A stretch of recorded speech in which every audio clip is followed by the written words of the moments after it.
Hello, everybody, and welcome to another edition of the Anthony Peake Consciousness Now at INCON.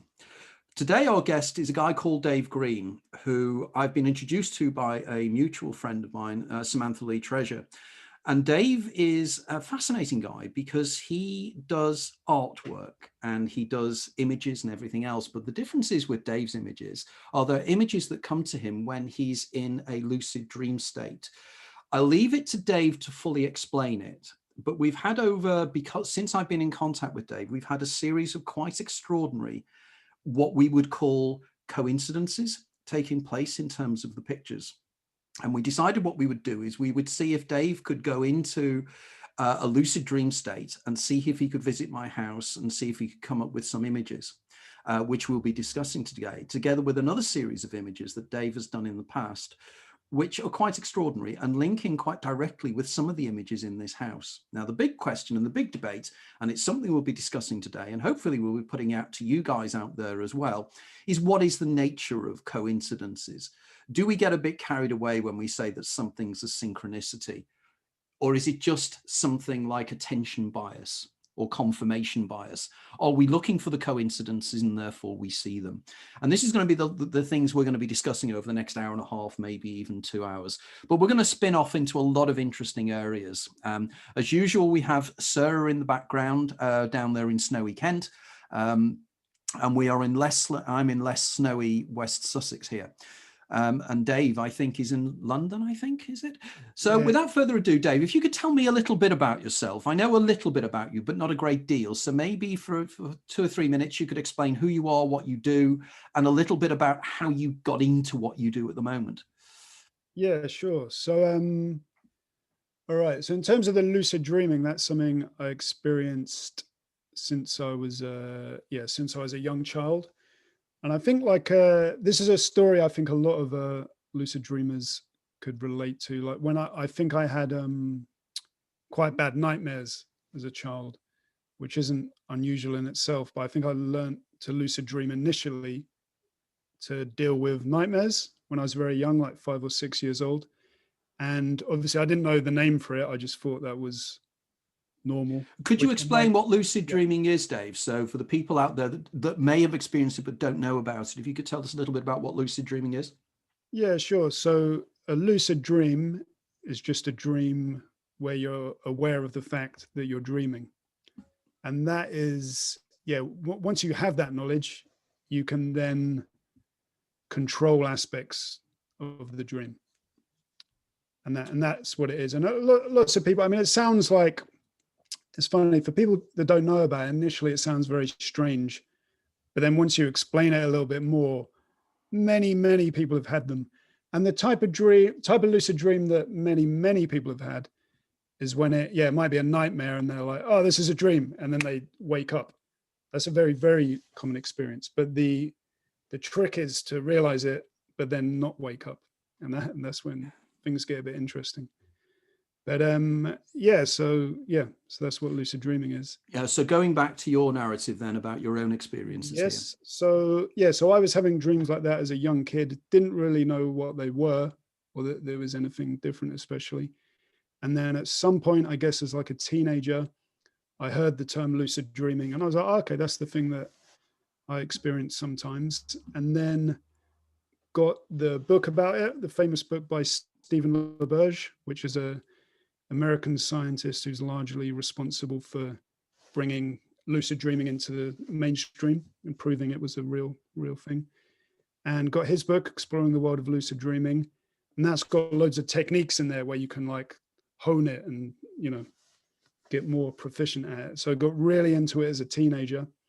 And even back then, actually, I was doing these drawings, which is what I'm doing now. So what I do with the artworks is I do a drawing. So it's not quite just things I've seen in the dream. Some of them are pictures I've seen that I then recreate, but a lot of them are drawings where I've actually created the drawing in the dream. So like with a dream piece of paper and a dream pencil, made a drawing, then I wake myself up and then recreate it. So I did that a little bit as a teenager, kind of lost interest in it. I studied art. I did an art degree, worked in TV for a little bit, but found it's funny, although I did an art degree and I enjoyed it at the time, after graduating, I found that whole world a little bit pretentious, for want of a better word. And when I found stand-up comedy, I was like, I fell in love. I was like, this is brilliant, because it's so, I don't know, it's more sort of direct. I felt with art, like I put on a couple of exhibitions back then, like in my early 20s, but it was very like, just wasn't very satisfying compared to stand-up, because you put on a show, people come, you don't know if anyone likes it or not. You know, I'm too desperate. I'm too needy for that. Stand-up, you're like, even if they hate it, at least you know about it. That's an interesting point, isn't it? I'd never really thought about that before. You know, that the reaction is immediate, whereas with art, it's cerebral and people think about it a little bit more. So that's a fascinating thing. Yeah. So tell us a little bit just about the stand-up comedy side of it, because it's something I'm quite interested in, of what you're doing there, and we haven't had the chance to talk about that either. Yeah, so I mean, that's the next part of the story, really. So I kind of left art behind. I was like, oh, that's lame. Let's do stand-up comedy, and I've kind of done that for the last pretty much 10 years now. And yeah, so what, I don't know, what do you want to know about it? I'm just fascinated about the process. So you are the kind of comedian that's observational. Is your comedy observational? Is it puns? How how does your comedy work? And indeed, how do the jokes come to you? I've always been fascinated by that as well. So it's kind of changed a lot over the years. When I started out, I was kind of like a one-liner comedian, like very surreal kind of one-lines. And I used to love this guy called Stephen Wright. Some of your viewers may know who he is, like an American comedian, does these very, like, just off the top of my head, one of his is like, you can't have everything, where would you put it? Like that kind of, yeah, I mean, like there's very sort of, yeah, I guess kind of cerebral, sort of clever little jokes. So I was doing it very much in that sort of, yeah, that type of comedy to begin with. Then I guess it's got a little bit more observational recently, more everyday life, but it's still very surreal and very strange. That's why but then I don't know, now I'm doing this, so for me, it's very weird to be calling myself an artist again, for many reasons. I'm still a bit embarrassed about it, because I think it's a weird mix, sort of comedian and artist. I don't know, just, it's probably something that's only interesting to me, rather than just weird sort of hang-ups I've got. Taken me like 15 years to get over art school, and now I'm kind of, I don't know, it's weird. Gives you weird. One of our previous guests is a stand-up comedian as well, Martin Huxter. Martin, okay. Probably not at the same level, but Martin has done stand-up comedy in the past. Yeah. And again, it always intrigues me, because humor is such an interesting thing in itself. You know, you could write a whole thesis on exactly what is humor and how it works. I mean, for instance, I remember my favorite jokes over the years, and I think it tells you something really about somebody, about that. And one of my favorite jokes was it was a cartoon, and and it's a cocktail party, and you have this woman standing there with her cocktail, and she's standing next to a rhinoceros, and the rhinoceros has got a suit on, and she's turning around to the rhinoceros and she's saying, "What, the rhino, Neil?" And that just really amused me on so many different levels. Yeah.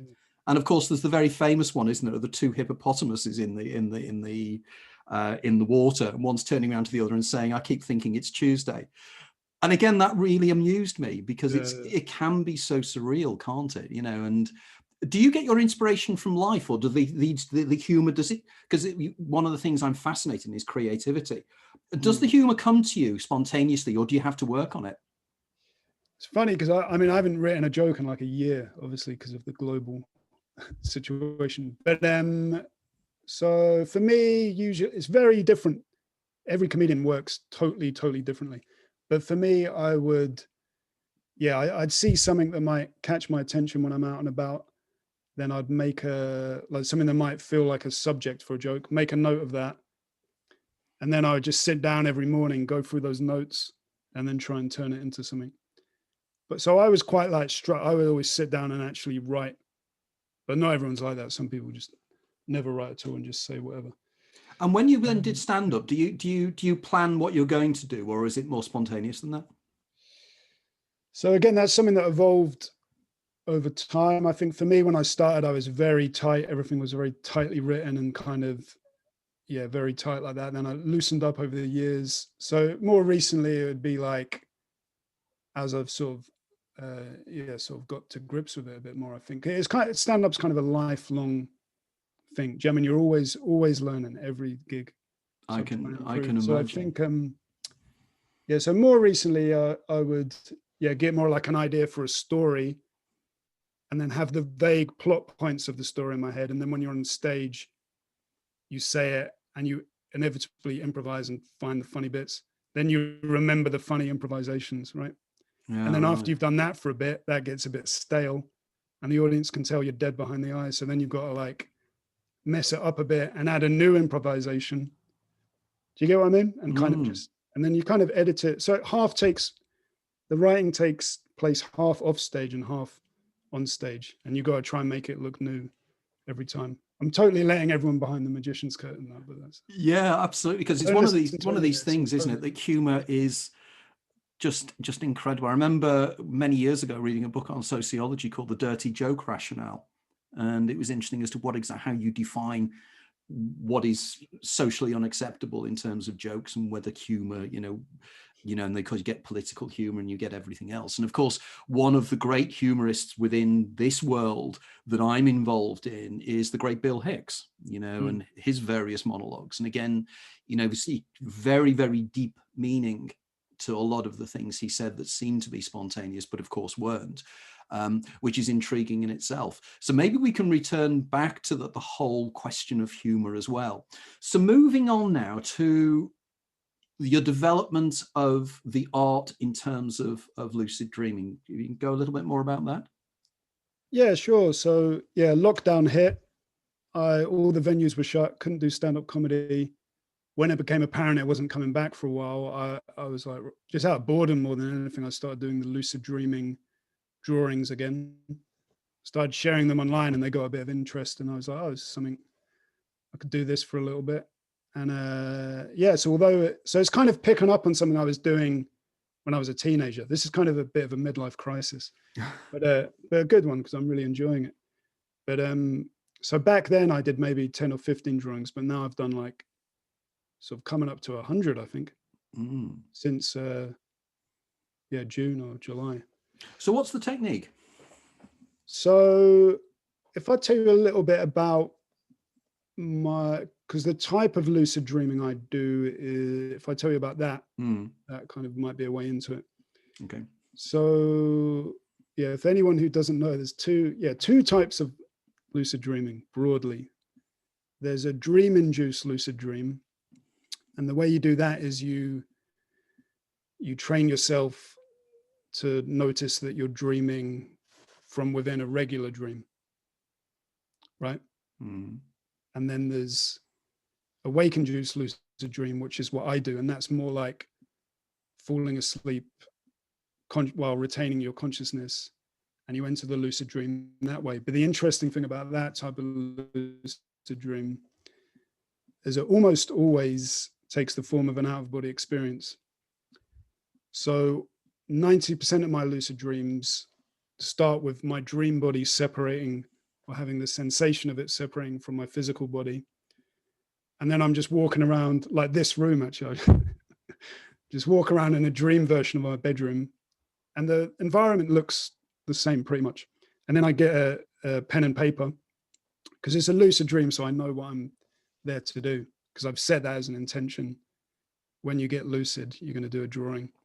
So I get a pen and paper and then do a drawing. But because you're in a dream, it behaves totally differently to how it would if you were drawing in waking life, which is good, right? Because if it behaved the same, there would be absolutely no point in doing it. So I do, it's kind of different every time, but a way to explain it is like I might draw, I did one last night actually, where I drew a circle, and then I just watched to see what happens. So I drew a circle, and then all these like plants grew inside it. So some of the lines are drawn by quote unquote me, and then some of it just comes out of the dream. And that's what's so sort of exciting about doing it, because it's it's surprising for me as well as anyone else. I quite often say that the images are as mysterious for me as they are for anyone else. So it's quite. Can you dream induce as well? Can you use the dream induce process as well? Can you do that, or have you done what do you that in mean the past? by what do you mean Well, by when that? you mentioned, didn't you, that when you're in a dream state, you then become aware of the fact that you're in a dream state. Mm. And I'm reminded here on, of the movie Inception, which is the classic lucid dream movie, where you have some kind of a totem. Yeah. And I'm told things like you look at the back of your hands, or there are various techniques to make you become aware. Yeah. So all those techniques are they're more common to the initial method I said, the dream-induced lucid dream. Right, yes. Because those methods will be what you call reality checks or state checks.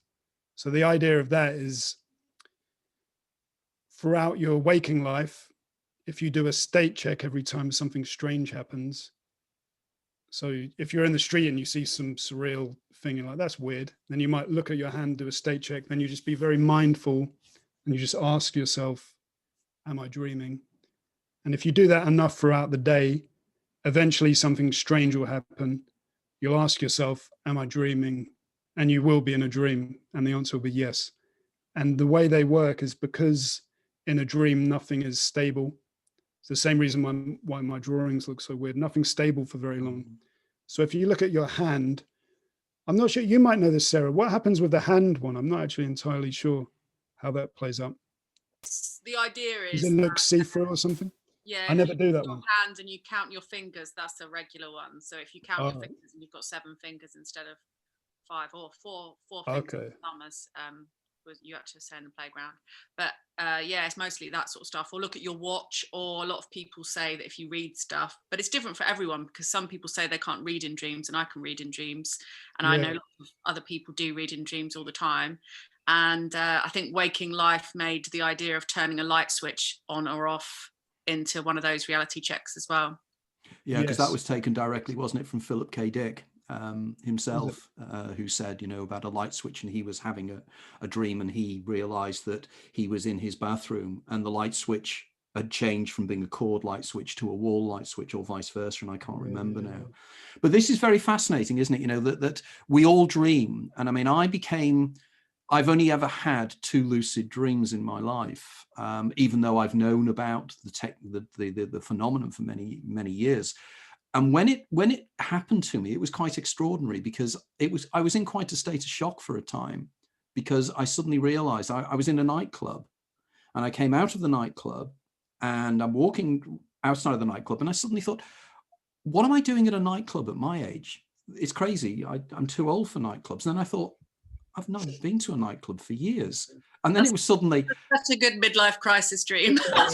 Typical, isn't it? Why there's no way this could be possible in Waking Life. Yeah, there's no idea. Why did nobody not turn around and say, who's this old idiot that's in here?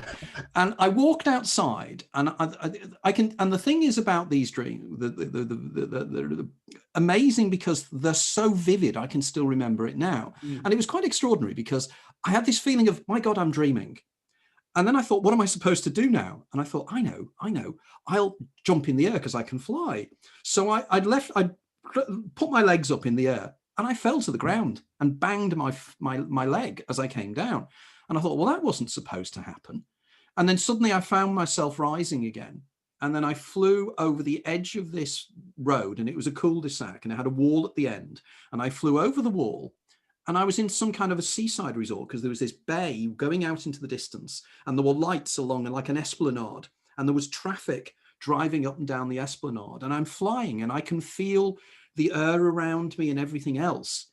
And it was then I lost it. And then I thought, oh, what is happening? And then I came to. But it was extraordinary, because it was real. It felt absolutely real.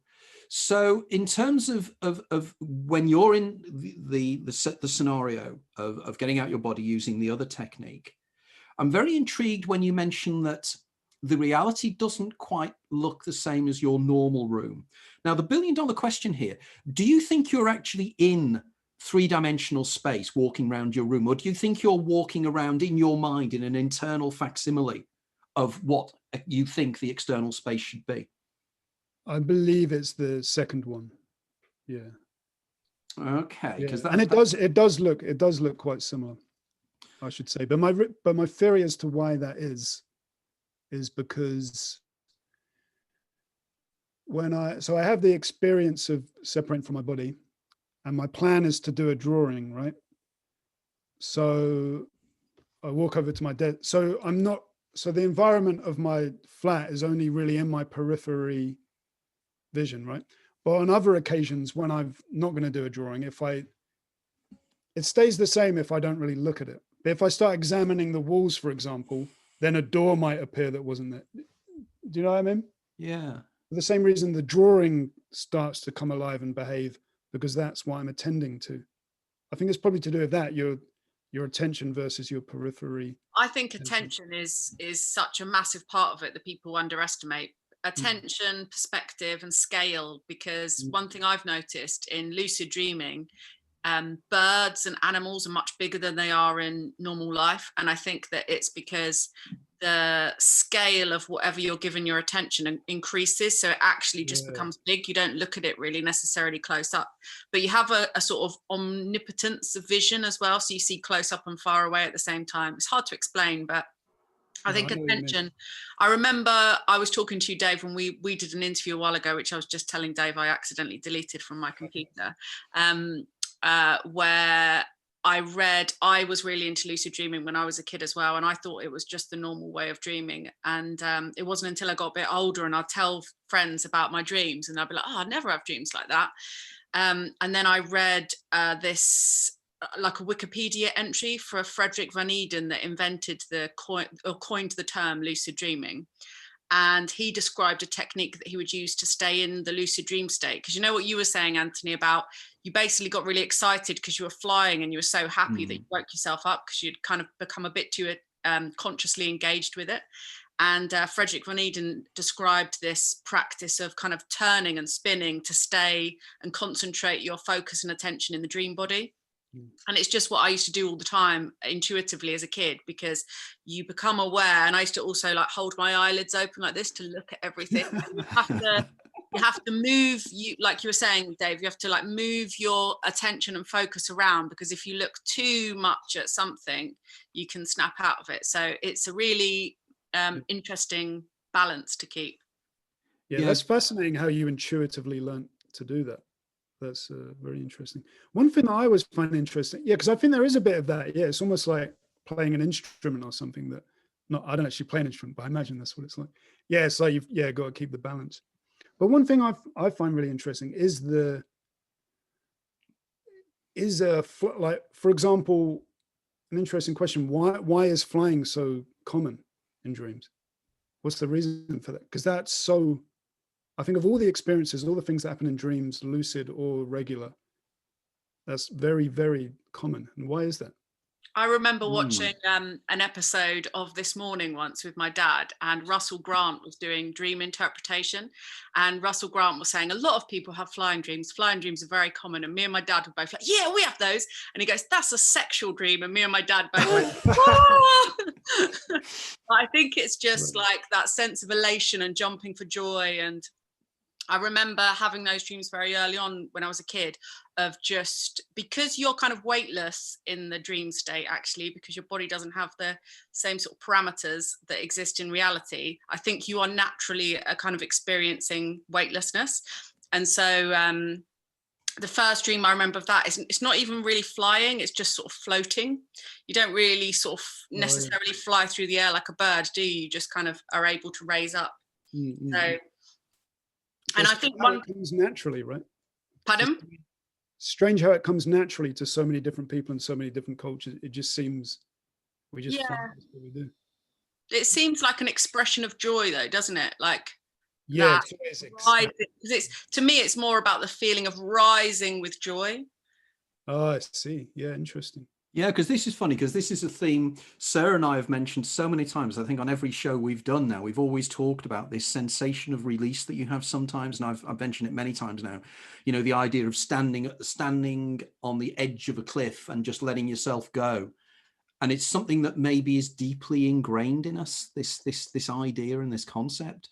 So moving back now to, because I'm sure there's going to be an awful lot of people out there that are really fascinated by this whole concept of lucid dreaming, because it has to be stressed that we're talking here about something that's been proven. You know, we're not talking about anything that's esoteric or strange or unusual. It's like dreaming itself. It's just a form of dreaming. But the question is, what is going on here? Now, Celia Green came up with this idea of the intrasomatic model, the idea that you're creating a reality around you from the information, your memories that you have of the room around you. Because I have a visual in my mind. Ordinarily, I wouldn't be able to see behind me because I'm looking at a computer screen now, I can. But effectively, ordinarily, you always have this kind of sense of what is around you. So when you're lying in bed, you're in a position where you have this image, even though your eyes are closed, of where everything is in the bedroom. And this is possibly why circumstances change. I know that Robert Wagner, in his work on lucid dreaming, you know, he used to say that, you know, you create a window in a wall and you fly through it. And you go into it, and you go into alternative realities in some way. And Dave, this seems to be what you're doing. But what is more intriguing is that you have a technique that you can get out of your body. You can spontaneously do it. Now, can you explain a little bit about how you managed to start doing that? Because that's an extraordinary skill. Yeah. So, right. So the traditional, my technique or my experience is a bit different to the traditional one. I think the traditional wake-induced lucid dream, you kind of meditate as you're drifting off, and you'd watch the hypnagogia, and then you kind of watch that and you retain awareness. Then you kind of step into that. So I think that's the typical one. Mine isn't that. Mine is, it gets a bit technical and nerdy. I think the technical term is a dream exit induced lucid dream, but that's a super nerdy term that we don't use. Well, tell us more, because I'm sure everybody out there is going, I want to do this. I want to do this. Please. Yes. Well, I'm not. Yeah. Well, I'll tell you what the experience is, and we'll take it from there. So I have a regular dream, and I surface a little bit. I wake up a little bit from the regular dream, and then in that sort of split second of brief wakefulness, I just think, oh, when I go back to sleep, I'm going to have a lucid dream, stroke, out of body experience, whatever you want to call it, and then I just drift back in. Then I do it. And to help me have that little thought, I would just, for 10 or 15 minutes before I go to bed each night, I would simply just use sort of, you know, affirmations and just sort of tell myself, you're going to have a lucid dream tonight. And I might, this sounds a bit strange, but what I do is you know how you might do like you might do like a fire drill in preparation for what happens when a fire happens. So you might make sure you know where the exit is and everything. So a technique that I've started doing is 10 or 15 minutes before I go to bed, I'll kind of lie in bed, and then I'll sort of imagine the sensation of leaving my body. And then I'll kind of like sort of play act that I am. And then I'll walk over to my desk and sort of tell myself, next time you're here, it's going to be a dream. So I'll just do that a few times and then just say, you're going to have a lucid dream tonight. And if I do that enough, then in that brief moment of wakefulness that happens usually in the early hours of morning, I'll think, oh yeah, the lucid dream. And then when I drift back in, then I'll do it. So that's how I do it. Wow. So Sarah, what's your technique on this? How do you do it? Just most of my lucid dreams are I tend to see the same stuff in my dreams, like I go to a dream world.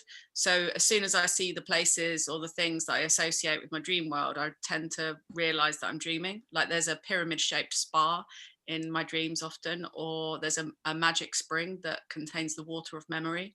So, or I see lions or massive birds, especially wading birds or like exotic birds that you don't often see in the UK. And then I have practiced the wild technique as well. And I used to do that a lot when I was a kid. And I think I've probably told both of you that I reckon the reason for that was because my dad built me a cabin bed when I was little, and it didn't have one of those barriers that would stop me from rolling out and killing myself. So I used to just lie like this. And I think actually lying on your back is almost like guaranteed wild technique most times. But actually what Dave was just saying there really reminds me of our mutual friend, Dr. Engelbert Winkler's lucid dream technique, which is to pretend you've got sleep paralysis, basically. And that works really effectively. If you just lie in your bed and pretend that you've got sleep paralysis and you can't move, eventually you start to really get it. Yeah, I could see that working. That's interesting, particularly because I don't know if anybody who follows me on Facebook, but I posted something a few days ago about classic migraine auras. And I posted something that was an image of what people like myself and people who have classic migraine auras see, or, in terms of the scotoma and the breakdown of the imagery. And it was interesting, the number of people, including myself, that when this image was posted, the very fact of looking at the image was spontaneously creating a migraine sensation, as if almost, if you have it external to yourself, you can have something that looks like something, which can then make the brain think it is happening, and then you move in. So maybe Engelbert's line on trying to think you're in a state of sleep paralysis probably is a very good one, because it's a fine line between what is hallucination, what is hypnagogic imagery, what is hypnopompic imagery, and what is lucid dream, or whatever we want to call it. So I think whatever techniques can be used are wonderful. So Dave, when you then get out of your body and you're in the facsimile world of your room, have you ever then chosen to say, right, I'm not going to go over to the table now and do a drawing. I'm going to explore further? Have you ever done that, or have you ever been where you visited other locations? Yeah. I kind of find it amusing myself that some of my dreams sound incredibly boring. Yeah, given that you can go absolutely anywhere. But yeah, so when I was a kid and when I was just doing it for entertainment, yeah, it would always start the same way, come up out of my body, and then I'd fly through the window. Mm. And I still do that now on occasion. Like, we're probably going to speak about this a bit later, but I also do, since sharing these things online, I've started doing sort of personalized drawings for people. And when I do that, I will fly out my window and go and meet the person I'm doing the drawing for. Or in your case, I went to your house. And then there's a few ways I do it. Sometimes the dream version of the person will hand me a drawing in the dream, and then I'll look at that, and then I'll wake up in real life and recreate it. Or your one, it didn't quite work. We'll get into this in more detail later. But your one, the plan was to visit your house and look at the artworks on your wall, and then recreate those waking up. And I've done that before with other people, and the artworks on their wall were done in the style of drawing which I do. But your one, they were like watercolor paintings, and I can't paint, so so I just described them in detail. But but as we'll come on to later, there's many other drawings I did for you that came out of that process, because it's quite unpredictable. So and when you, and again, it's a question this to Sarah as well, is that when you meet other people that in the lucid dream state, are they facsimiles of the people? Are they things that you have created from your subconscious that you think they're going to be, or do you think there's more sentience to the people that you encounter in these dream states? Do you think they are the person also dreaming? Because I've been told, for instance, by my friends that lucid dream, that you will see people who will look like they're automatons, that they're not really fully aware of that they're there even. They seem like semi-awake. Is that the case that you find, or is there more? Because these will be the questions I know the guys out there will be fascinated to ask both of you, really, because you're both very clearly good at this. Yeah, I've heard that. That's very commonly reported, that thing about the people not seeming real. I personally haven't experienced that. That when I meet people, they do seem pretty damn real, to be honest. But I'm also fairly conservative with most of my views about this stuff. So yeah, I do believe they're just in my head, but they do seem sentient and very real. They certainly appear that way. And Sarah, for you? I've got like a really disgusting habit of having to tell everyone about dreams I have about them, just in case there was something weird that happened with them. And I don't know, like, one of the things, me and Dave both spoke about this before, I remember, was that when I was a kid, I used lucid dreaming as wish fulfillment. So it was just like snogging boys that I fancied in my class and getting really good presents and doing whatever I wanted. And then actually I lost lucid dreaming for a bit when I had my daughter and I wasn't sleeping so much and I had really bad sleep deprivation. And I kind of realized I just didn't feel myself. And the reason was because I wasn't having good dreams, and my dreams are the thing the thing that gives me like my sense of self and my sense of happiness. And so when I got back into it, I was so grateful. I'd go up to dream characters and be like, what do you need to tell me, and things like this. But I still think that they are aspects of yourself, because one of the things you sometimes notice in dreams is that if you ask them a question that you don't know the answer to, or you haven't got an idea about what the answer is, they can't really give you a satisfying answer sometimes. They may give you a satisfying answer, but you could still say that that was a higher aspect of yourself somehow. But like, for example, I've spoken to people who have asked very specific questions about where is this thing that's lost, or what happened to my dog that, you know, was put down and they were never told as kids, and things like that. So I think for the most part, I do think it's possible to have mutual dreaming, and for people that you've become intimate and bonded with. One of the things, I have completely different dreams if I am in a relationship and I sleep in the same bed as someone. I think your dreams tend to, you almost have the same dreams sometimes. And I think that's because you're sharing the same sensory environment as that person as well. And you're consciously aware of that person the whole time throughout the night as well. So I think I sleep on my own because sleeping on your own is the best, and you have better dreams. So yeah, I think there's potential there. I get the impression from like really heightened dream states that you could be consciously aware of the interconnectedness of everything in the universe. But I definitely get a sense in a lot of lucid dreams that the characters within it are generated by my subconscious, or by the sort of information that I've received throughout my life. Whether, you know, because I'm often intrigued how some people think it's so weird that I dreamt about this, because there's nothing that I could possibly have seen that would relate to this. And you think of the amount of information that we're exposed to from adverts, TV shows. I realized that a lot of the dreams that I have now are to do with reading Alice in Wonderland as a child, or watching a cartoon called Potsworth and Company that was about lucid dreaming in the early 90s. There's so, you know, from newspaper articles, there's just so much data within us. You know, like when we spoke to Rebecca Sharrock about highly superior autobiographical memory, because she knows where all of this information comes from, because she can remember receiving it in the conscious state, she's able to make sense out of her dream world. So her dream world tends to be quite close to her actual waking reality world. Wow. Yeah, because it is, isn't it? You know, that we carry all these subliminal memories that I would argue, you know, and we know from the work of people like Wilder Penfield, who in the 1930s through to the 1950s stimulated the exposed cortex of patients who were conscious. And when he stimulated particular parts of the exposed cerebral cortex, specifically the temporal lobes, he was able to evoke total memory recall of a set of circumstances that the normal waking self had completely forgotten. But effectively, we seem to be able to remember these. They seem to be just so deeply ingrained within us.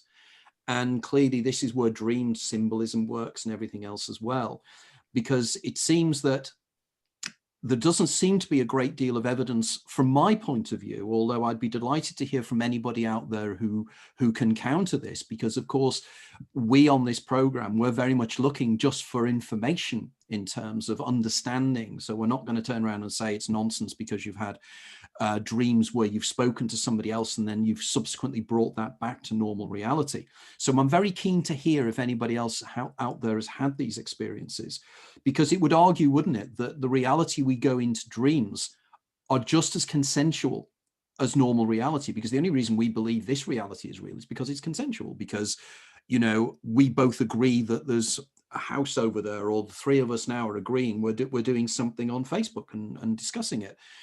But in a dream sequence, you don't get that feedback mechanism. But if somebody does, when you're in a dream sequence, and then give you feedback about information that you didn't have, or both of you perceived in the dream scenario, then we're talking about something quite different, aren't we? So Dave, your point is really interesting one there. You know, the idea that you feel that the people are part of your own subconscious in some way. So when you get information from people in cases in the past when you've done your drawings and everything else. So now let's go back to the drawing technique first. Let's go back to what you do then. So you sit and you draw in your dream room, or it's a kind of a feedback mechanism, is it? You draw something and it appears on the page. Okay. Yeah. Yes. Correct. And then you bring it back. How do you make it so that it's personal to that person? Do you go out, as you said, you go out and meet that person and then do the drawing, or how does the process work there? So the one I did for you, I had the out of body experience, came up into the dream version of my house, and my plan was, right, I'm going to fly to Anthony's house. And then I heard someone behind me and I looked around and you were there in my dream. And then you handed me a piece of paper with a drawing on it, Wow. which I've got it here, actually. I'll show you. So at that point in the dream, you handed me this. Okay. And then I woke up and drew this one, right? Okay, right. There's a few different ways that, although you're controlling what happens, sometimes it will surprise you. So that's quite a good example. My plan was to fly to your house. Okay. But you were already here. I look around, Anthony's here. So okay, now you will not know about this because I haven't shared this with you. But what day did that happen? What day did you have the dream of the stick? Let me consult my. I've written down a letter with it. So okay. So that would have been January the 14th for that one. Okay, I'm going to show you something. Just talk amongst yourself. You haven't got a big stick stick for a second. I'm gonna go and get a big stick. I think that's a really good point, actually, this idea, because it's one of the things I notice about going through hypnagogia and going into a lucid dream through the wild state, is that you recognize then that whatever you think about is instantly conjured before your eyes. So with you thinking you're going to go to Anthony's house, you're thinking about Anthony, and then you don't need to go to Anthony's house because Anthony's just there. Exactly. Yeah, kind of it's almost, it's impossible to stop that, isn't it? Yeah. And equally, you could think of something scary. Like I've messed myself up before by thinking, God, I hope I don't see spiders tonight. Yeah, and then obviously inevitably you do, which is ridiculous. I'm always amazed the amount of people that come to sleep workshops that I do that say they have nightmares and they watch horror films all the time, and they don't know why they have scary dreams. Yeah. Okay, right. Sorry, I had to get something. I should have prepared for this. Middle of January, I was having to reorganize some of the cupboards in our house. I came across this. And when I found it, I recall standing there like that going, that belonged to my grandfather. Now, what is extraordinary about this is not a standard walking stick in any shape or form, because it hasn't got a curled end to it. But this is almost identical to your picture. Now, can you just show the picture again?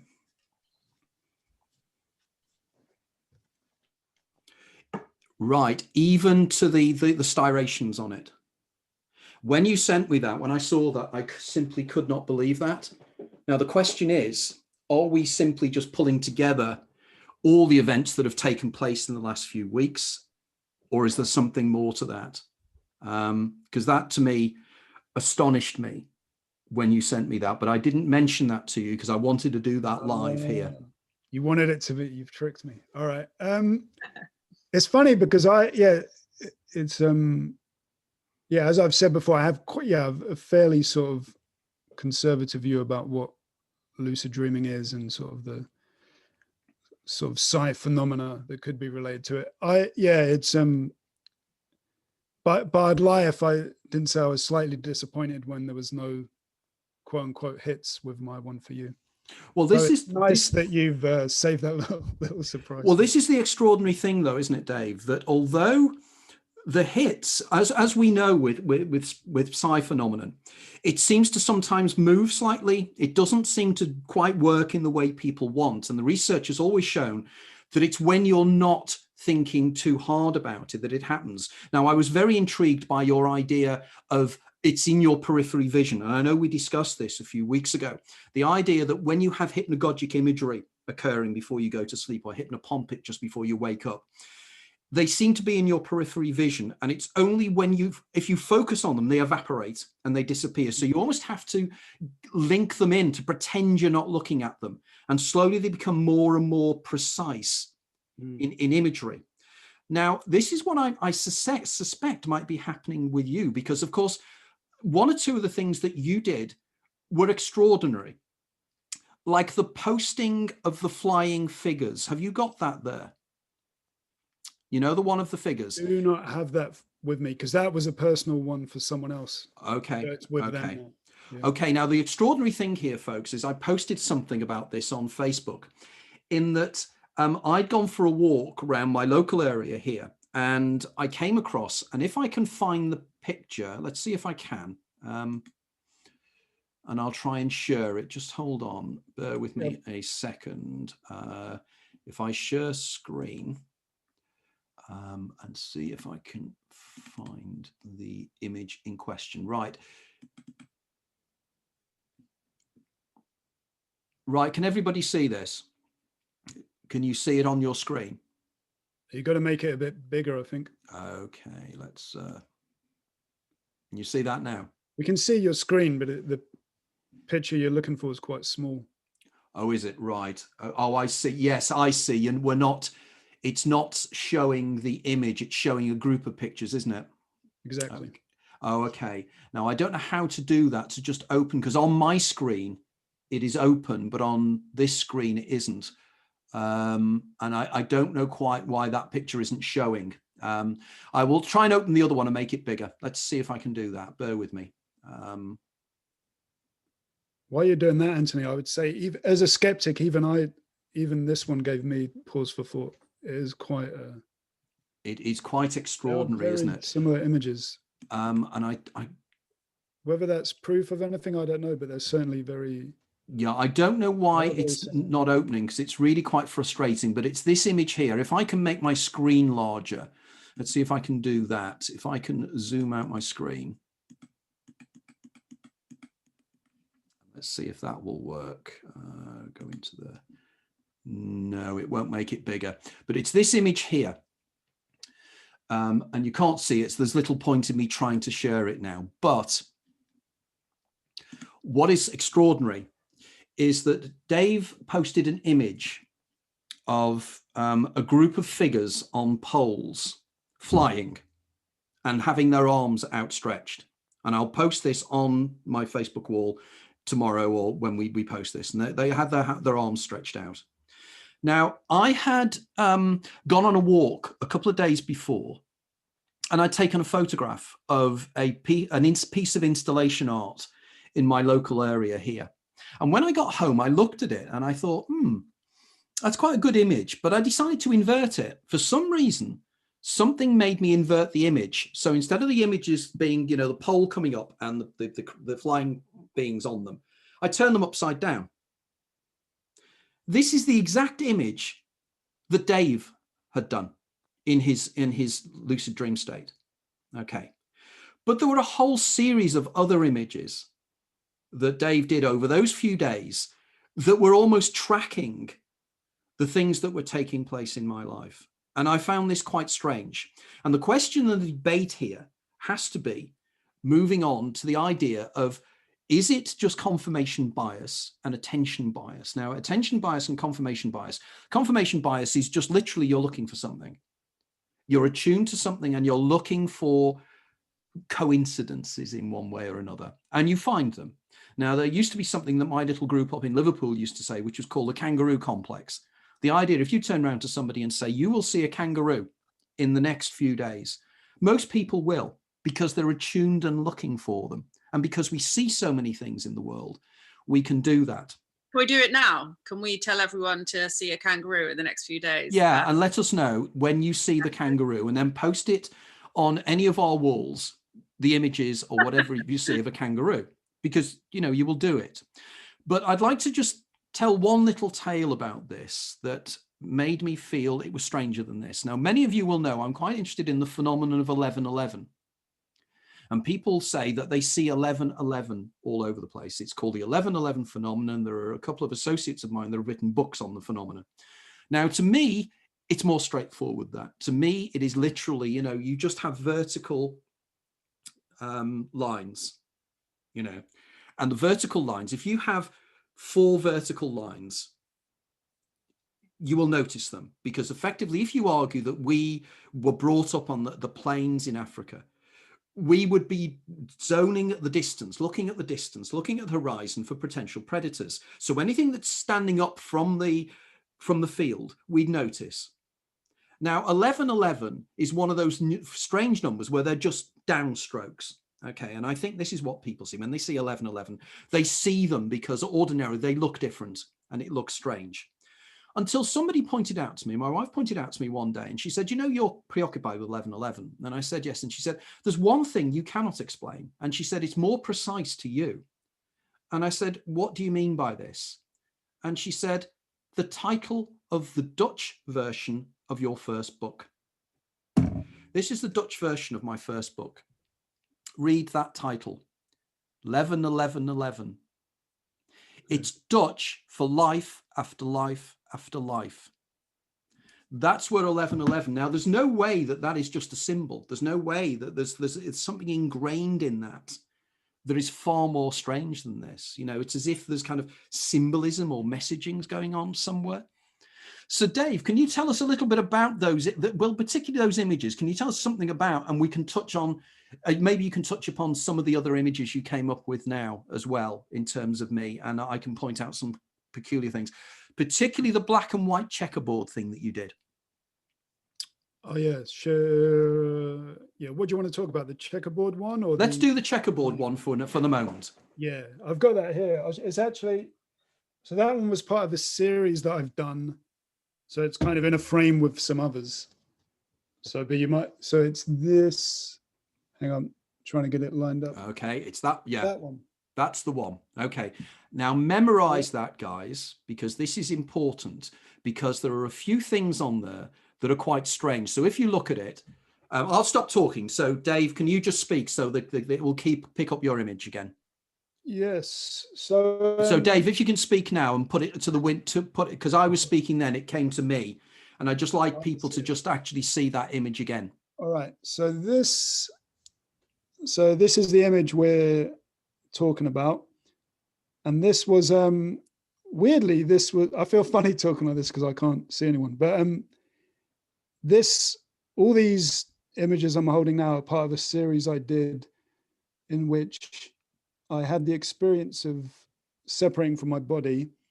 And then within the dream, I attempted to draw the version of myself that's lying in bed. So these are called self-portraits created in an out-of-body experience. And because, as I explained before, drawing in this state, the image behaves very, very strangely. So that's why none of these look anything like anything resembling a person. Okay. A few of these images, unbeknownst to me, Anthony, this is another one. Anthony was under the impression that these, I mean, I don't want to put words in your mouth, but they appear to match up with some stuff in your life. I mean, I don't, as I keep saying, I'm skeptical about whether it did or not, but. Okay, what I'd like to do first. I mean, it matched up. It's why it did, I guess, is the issue. Firstly, it's my wife's jumper. Look at the figures. Look at the patchwork and everything else as well. That's a fairly unusual jumper.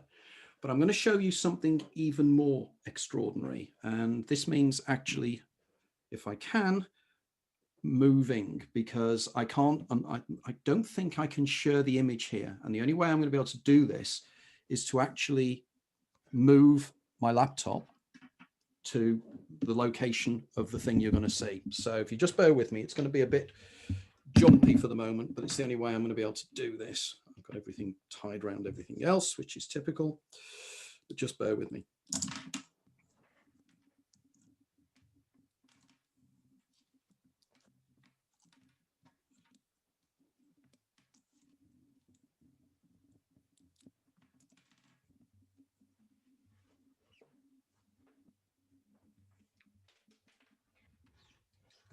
You have got lots of books, Anthony. I heard that since lockdown, there's been this rise in people ordering books just to put behind them so that they look more impressive in Zoom meetings. There's whole warehouses dedicated to takeaway bookshelves. Okay, can you hear me now? Yes. Right. Okay, if you're looking at me now, that image here.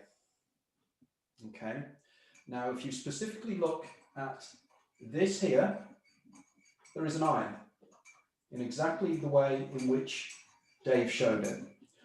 Also, further down here, the image is repeated, and I can't recall exactly where, but it was repeated as well. Now, clearly, this is quite an amazing image in the way you pick that up. Now, it could be, not unreasonably, that that's been picked up because it's just black and white. And clearly, you draw in black and white, don't you, Dave? So, yes. So the chances are that that could be coincidence. But if it is, it's extraordinary. I guess, I mean, to be honest, I find the staff one more impressive in the way that, because you've got to remember these ones, those images weren't in a dream that was aimed at you, so to speak. And you could argue that I've got like 80 or so images on my Instagram. So that's 80 chances for there to be something that looked like it matched up. Yeah, and particularly because we have to be reasonable to say that a lot of your images are fairly standard in terms of they are sort of shapes of people in one way or another. So the chances are that they could factor quite highly maybe, and that they may not be that uncommon. So there is an argument to say that.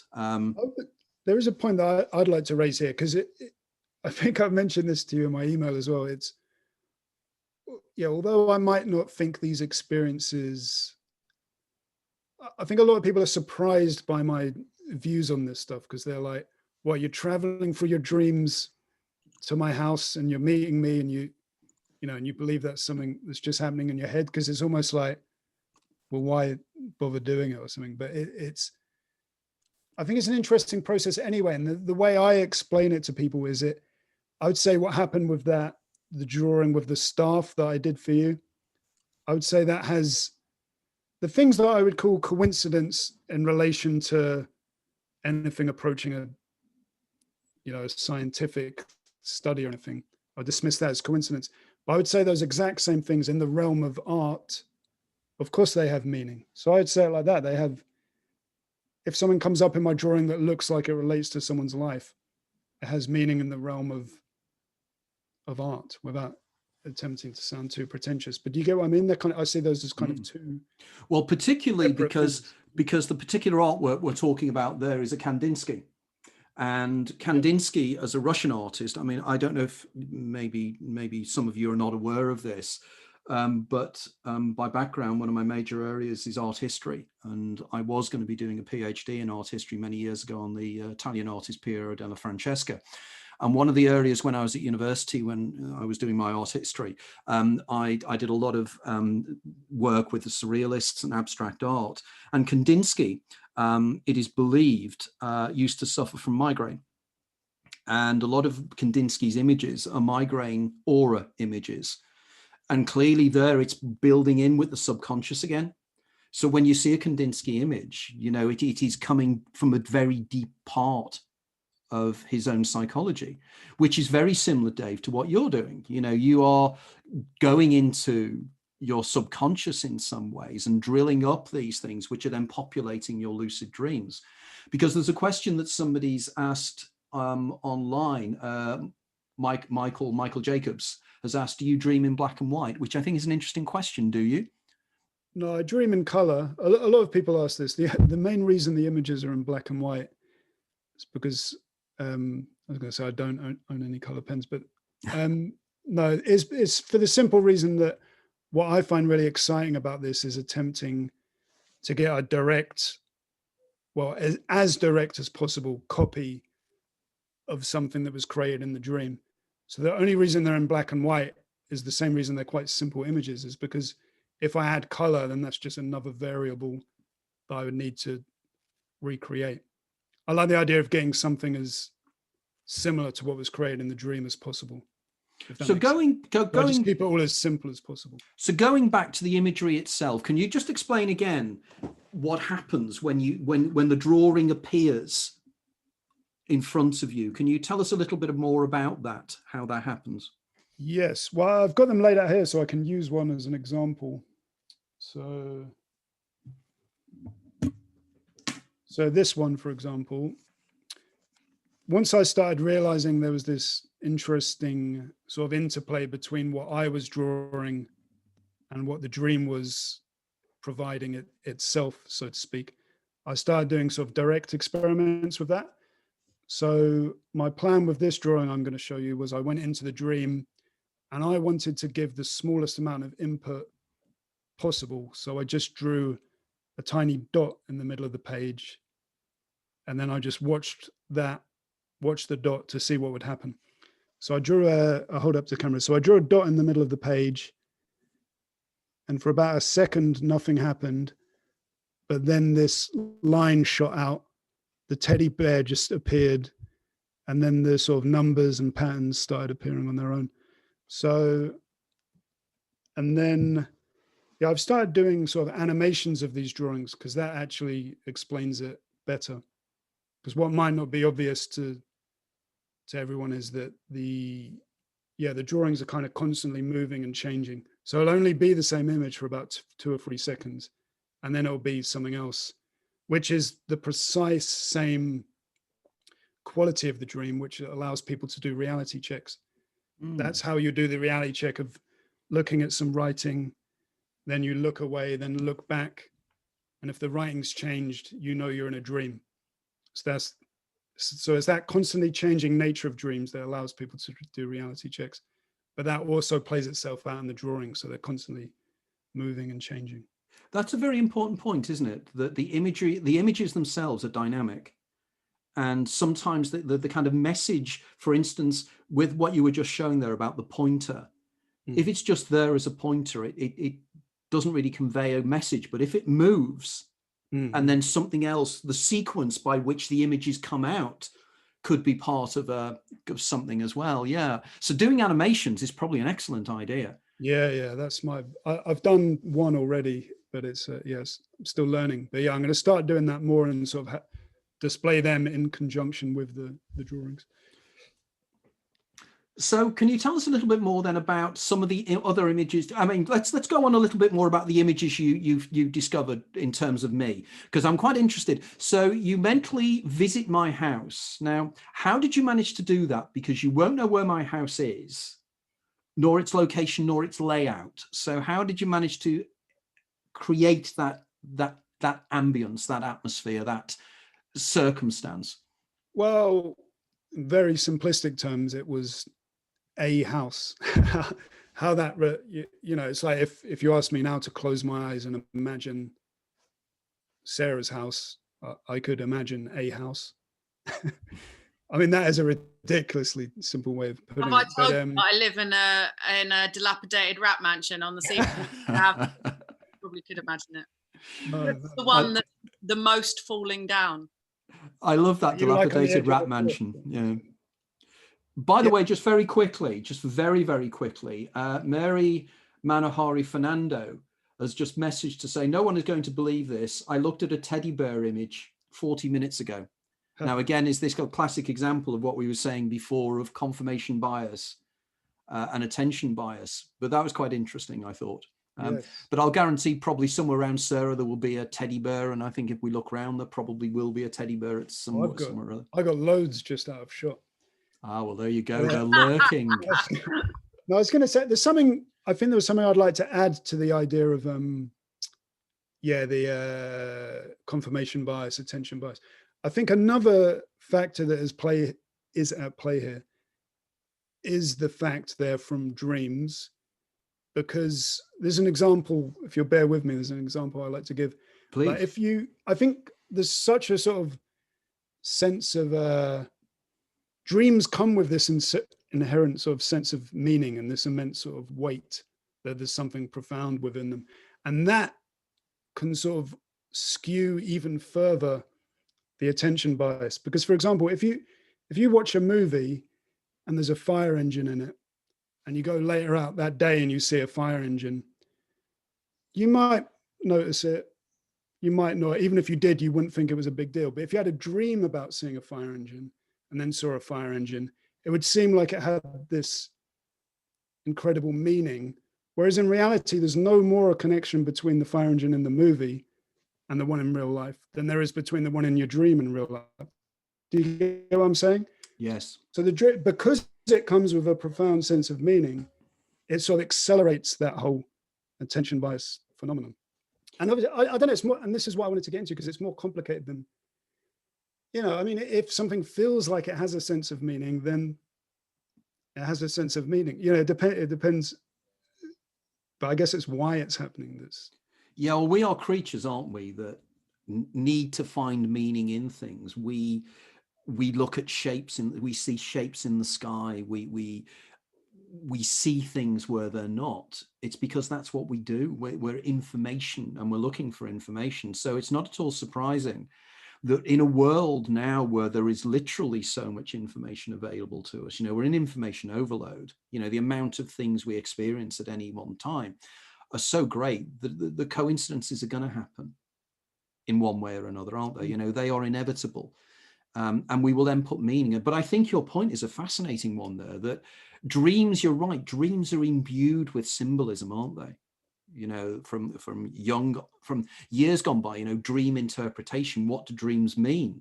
You took at any book on chiromancy, whereby, they will say that this means something in a dream. What you see isn't necessarily what it symbolizes. I've no idea how people can ever come to that conclusion objectively. I've no idea how they do. I don't know if anybody is aware of how they do that. How does somebody say that this thing means something completely different, unless somebody has objectively done empirical research to find out whether that's the case? But it is intriguing, isn't it? And in terms of lucid dreams, I think it's particularly powerful, particularly as an artist, I think, and your world and your experiences. Sarah, have you got any observations or points on that? Because I know as a lucid dreamer yourself, I know that you can value add here. I think that throughout my life, because I liked lucid dreaming as a kid, I was always drawn towards any kind of art, film, story that was about dreaming. And as a result of that, I've created this feedback system. And I can, because when we were talking to Rebecca Sharrock, she was reminding me about when I was a baby, I can kind of remember dreams when I was really little and that they were all white. And then as I got older, the information started to fill in. And because I've spent a lot of time having lucid dreams and really analyzing the content, I feel like I know where a lot of stuff comes from. And in some instances, when you work out where something's come from or what it's trying to tell you, you stop having those experiences. That tends to be what happens with nightmares. Once you realize why you're having a nightmare, or that you don't need to be afraid of something, you tend to not have it anymore. And I think the same is true of all quality of dreams, really. But I do think that people that are into dreaming tend to be drawn towards dreaming media, film, and information, and then that just incubates more and more of that kind of perception of reality. And I think that dreams are quite culturally specific. You don't get someone in the Amazon rainforest dreaming about a Croydon high street, for example. So there must be something to do with our experiences of the world. There is a counter argument to say that if somebody from the Amazonian jungle did dream of Croydon High Street, they probably wouldn't be able to understand they were seeing Croydon High Street. And they would give a description that would be within their own linguistic structures and their own experiential structures to explain what they'd seen. But I take your point on that. And I think it's a very, very valid one. We don't tend to dream outside of our own experiences, I don't think, but there might be people out there that do feel that they do. But sometimes, people's dreams. I mean, Dave, you got a point on that? Yeah, I was just going to say, and those symbols change, through different cultures across different times, right? I guess that's where the whole UFO thing would come in, right? I know you've written about that, Anthony. And, very much so. The idea of the way in which it seems that cultural norms just impose themselves within our dreams and impose themselves within our perceptual world. There is something called the Sapir-Whorf hypothesis about the way in which language itself structures the way we perceive reality. And of course, it is perfectly logical to conclude that particularly dreams, which are far more attuned to our subconscious, are even more malleable and changeable and influenced by our hopes and our fears. Because we know, don't we, you have a fear and it turns up in your dreams, and it mutates into something subtly different, a fear of heights or whatever, and that's a really good point, actually. Before I forget, me and Dave, when we did our interview before, one of the things we were talking about is I was talking about Scrabble and how I believe playing Scrabble influences dream content, because actually a lot of what you dream about comes from language, and you will, for example, visualize sayings and word structures that you might not necessarily recognize what they represent or mean when you're dreaming them, but when you write them down, there'll be like word plays and puns in them. So for example, I've had lots of dreams where the meaning of the dream is something to do with the word written down, and it's like visually seeing it. And Scrabble's really good because you over and over and over again are creating random words and kind of thinking about the words as you're creating them.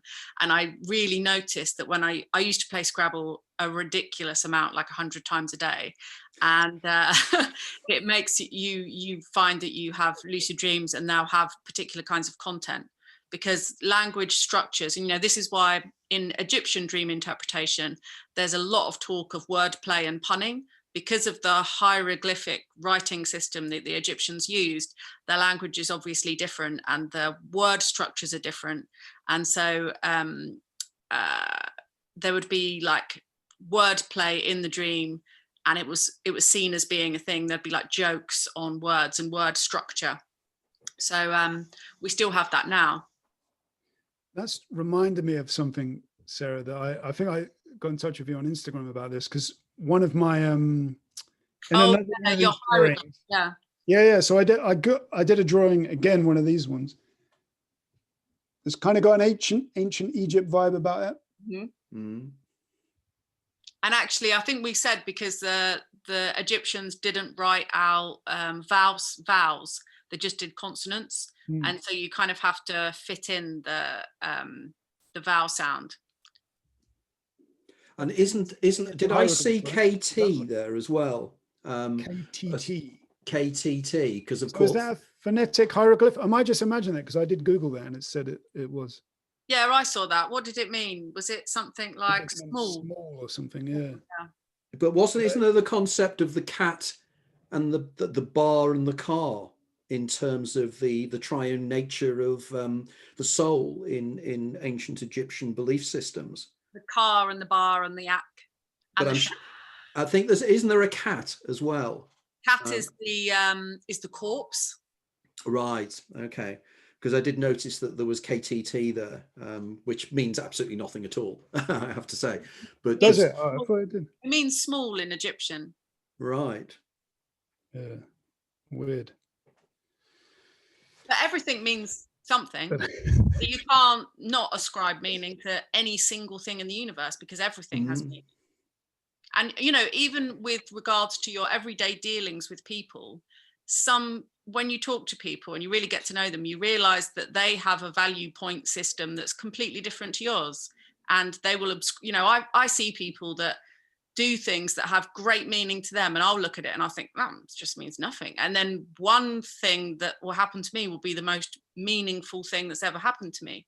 Like we were talking, I think last week, about if you read a book that you love and you lend it to someone and it's changed your life, you'll lend it to someone and they'll never read it, or they'll read a couple of pages and be like, ugh, can't be bothered, because there is no telling as to what a different person's going to find meaningful. It's all a personal experience, isn't it? Well, this isn't the central thing of postmodernism and postmodernists in French philosophy. The idea of everything is symbol and meaning. It's simulacra.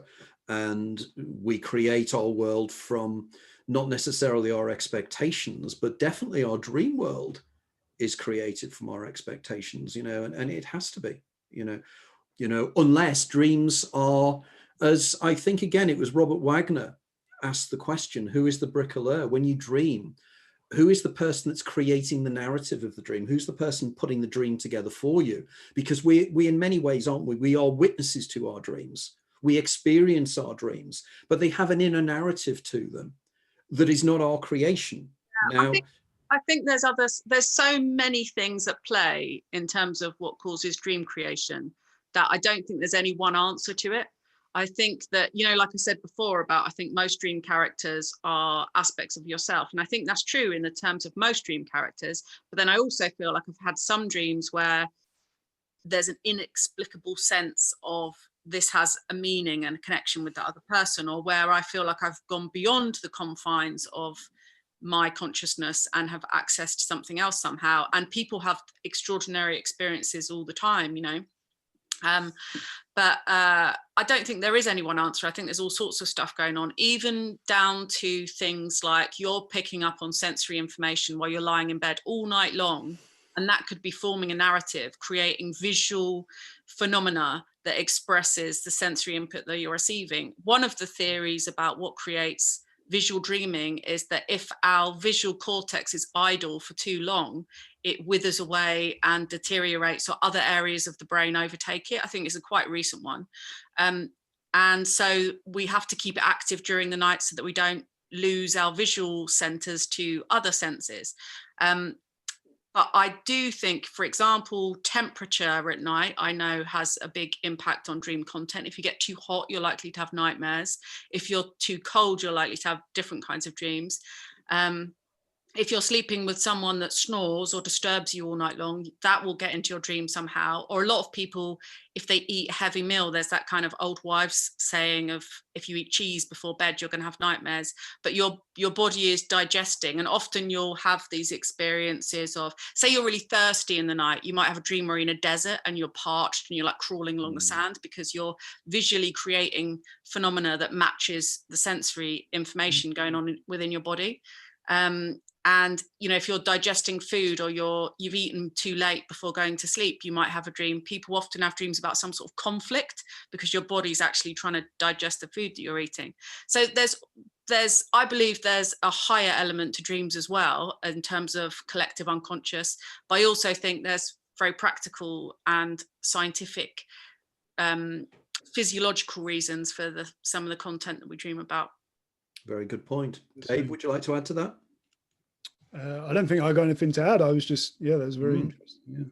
Yeah, it really was, because it comes down to, doesn't it? You know, the idea of, and again, it's getting into some fairly deep areas here, the creation of the images themselves, you know, because clearly the visual cortex is being stimulated to see imagery mentally. So it's mental imagery. It's not imagery that's been created by stimuli on the retina. It's not being stimulated. It's not being stimulated by external photons in any shape or form.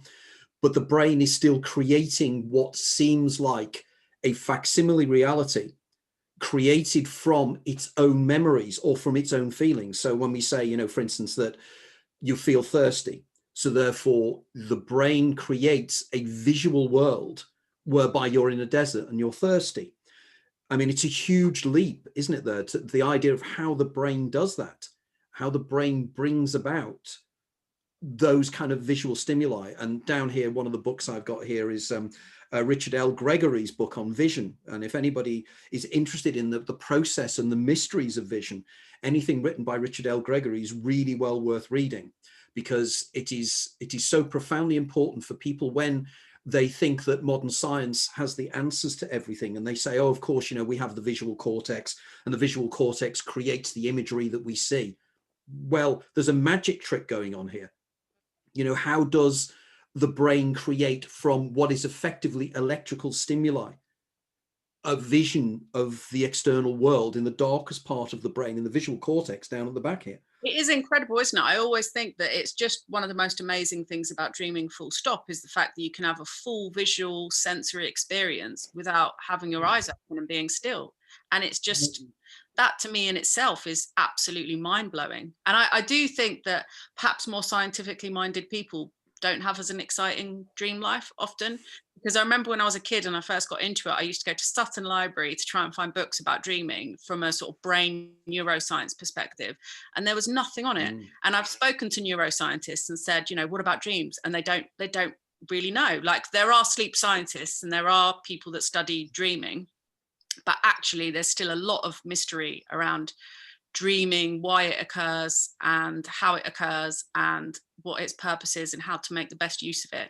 And like you say, lucid dreaming is an entirely scientifically proven phenomenon as being a bona fide state of consciousness that is different to wakefulness and sleep. Because I think it's Keith Hearn in Hull did the first scientific experiments with experienced lucid dreamers, whereby he hooked them up to EEG devices and was able to use agreed upon eye signals, so that when using EEG, the sleep lab attendants could show that the patients were sleeping, but they were lucid dreaming. So they were able to, once in the lucid dream state, do eye signals. So they were moving their eyes in the REM state in particular directions a certain number of times. And your prefrontal cortex is active during the lucid dream state, which is why you tend to remember it much more than normal dreams, because you're fully engaged and present in it. It's like it's happening in real life.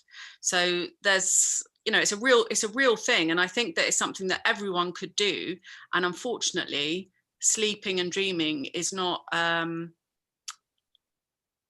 of held at the level of esteem that it should be. It's one of the most amazing things human beings do. I saw a recent interview with Matthew Walker, who's a sleep scientist, and he was interviewed by Joe Rogan. He was saying that wakefulness is actually mild brain damage. So if we could dream and sleep a bit more, you know, we are currently in a sleep deprivation crisis internationally, because the kind of cult of wakefulness has taken over, and people pride themselves on being like, I had hardly any sleep last night, I only slept an hour. And actually, you know, that's disastrous. Even things like school times, they've shown in some studies that if you make the school starting time later, that there are a huge drop in adolescent car accidents as a result of it, because especially young people with their addiction to devices aren't sleeping enough, because light affects and disrupts your sleep cycle. Well, of course, that then begs the question, doesn't it, how intriguing this is. And we move this back now to lucid dreaming, and the idea that in a lucid dream, it's almost like virtual reality, in the sense that you're out in a three-dimensional version of reality and moving around. And of course, Dave, this is what you do, don't you? You move around in this environment, and you will yourself into a facsimile environment that is created by arguably by your brain. Yeah, I mean, that thing, the precise thing you're talking about, what is creating the dream? One of my favorite things to do in a lucid dream is just take time to marvel at that in real time. I love doing that. Like, you'll be flying. Sometimes I'll be like flying above like a really complex cityscape or something, and watching it go by and just having that exact thought in the dream, just thinking, it's just so intricately detailed, and thinking, how is my brain creating this? It's funny, isn't it? I think it's one of the things that often doesn't get mentioned when people talk about lucid dreaming, is it feels like a physical experience of bliss. And what you were saying there, Dave, makes me think that what I could call it perhaps is almost like it's a full body visual experience. So you're not seeing through your eyes, but you're like visually seeing with almost every atom of your being. And there's something, you know, I get like a very, very strong, like completely overwhelming sense of bliss, where I guess the boundaries of your sense of self have dissolved, and it's like you're all eyes, you're just all visual. Yeah, one thing I like to do, actually, you're talking about that thing of sort of dissolving. When I'm not when I'm having a night off from doing a drawing, I quite like to I guess this would be kind of a Buddhist approach to lucid dreaming, like a dream yoga type exercise. I quite like to meditate in the dream. For any one of your audience watching, this is a really interesting thing to try if you know how to do lucid dreaming. So so in the dream, if you just sit down and just meditate, it's fascinating, because everything kind of slips away And then not all the time, but I have had that thing where you sort of like, yeah, your body disappears and then you're just, I guess you'd call it like a mystical experience, I guess. Like Well, a it's unitative, I think I heard you call it a oceanic experience. the oceanic experience, Yeah, like that. of Maurice Buck, who Yeah, so you can coined the term. intentionally, induce that type of thing. And that is a fun thing to explore. Well, it's the idea, isn't it, that the boundaries of your body suddenly aren't there, because when you're in a lucid dream state, you are in external reality. And this is a billion-dollar question, actually, to both of you, that when you're in a lucid dream state, you know, you do feel a sense that you're still embodied, even though you're not, do you? You know, you, as you said, you can see your hands. So you actually are physically in a corporal state. So you're still you're still physically you. I mean, do you see yourself in a mirror, for instance, if you're in those states? I've do you done see that. Your own reflection? I've done this sounds very ridiculous, but I did I designed a t-shirt in my dream. So I had the out of body experience, and then I walked to the mirror in my bedroom and then looked at my t-shirt to see what design it had on it. That's available at dave-green.co.uk. Wow. Just slip that in there. But so that was so that was looking in the mirror. Because one of Your the things, reflection looks weird though. Your face looks, it's probably different for everyone, but when I did it, it looked a bit like You don't always see what you don't always see what you expect to see. I sometimes wonder if that's where the vampire idea came from, of like not seeing yourself when you look into a mirror. I remember one time having a really bad hangover when I was a teenager and going to a Boots in real life, and I picked up a vanity mirror that was in a box that had a photograph of a mirror on it, and I looked at it and oh my god, I can't see my reflection. I remember thinking, time to do a reality check. oh, yeah, on reflection, what you realized. I mean, this reminds me of I'm doing research for my new book at the moment, and one of the things in my new book I'll be doing is incorporating a number of the J.B. Priestley letters that I read when I was up at Cambridge University Documents Library a few years ago. These were letters that were sent to J.B. Priestley back in 1962 when he was on a TV program called Monitor. And Priestley, Priestley didn't, but Hugh Weldon, who was doing the program, late one Saturday night, turned around to the audience and said, you know, if you've had any dream sequences or precognitive dreams or time slips, talk about them. And one of the ones that will be included in the new book I found quite extraordinary.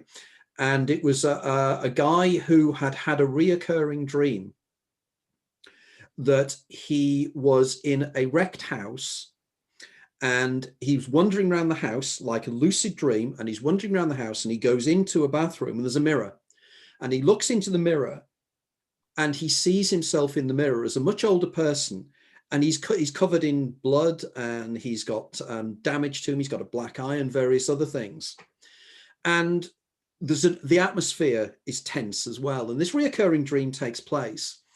And then he finds himself as part of the British Expeditionary Force fighting the rearguard action towards Dunkirk in the Second World War. And he fights his way through, and he manages to enter a farmhouse to take shelter. And he's in the farmhouse, and as he's going up the stairs, he has this incredible recognition feeling. And then he goes into, and there's the bathroom, and he looks in the mirror, and there is himself as his older self. And of course, the wounds and everything and the damage he'd seen in his earlier dream was the injuries he'd taken as a soldier. Now, that again is extraordinary, because it suggests that in dream states, timelessness takes place, as if, you know, kind of future memory is imbued in there in somehow. Now, as you know, in my writings, I try to put forward a hypothesis as to how this may be, and how it is that we can perceive the future in dream states. And I would argue that these are future memories. These are memories of experiences we've had in a previous version of our own life, and they become sublimated into dreams. Now, if this is the case, this begs some very interesting questions of when somebody is lucid dreaming, because then you can manipulate in some way your subliminal reality to maybe understand a greater thing about your own psychological state. I don't know what you guys think about that.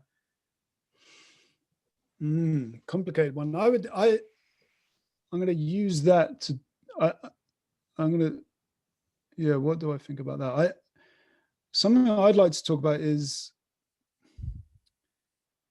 sorry, it's taking me a while to gather my thoughts. I think, look, everyone for the screen had probably paused for a minute there. But I think there's a lot of people quite often think that, yeah, sort of lucid dreaming or astral projection or OBEs, those things will give you access to information that sort of regular dreams couldn't.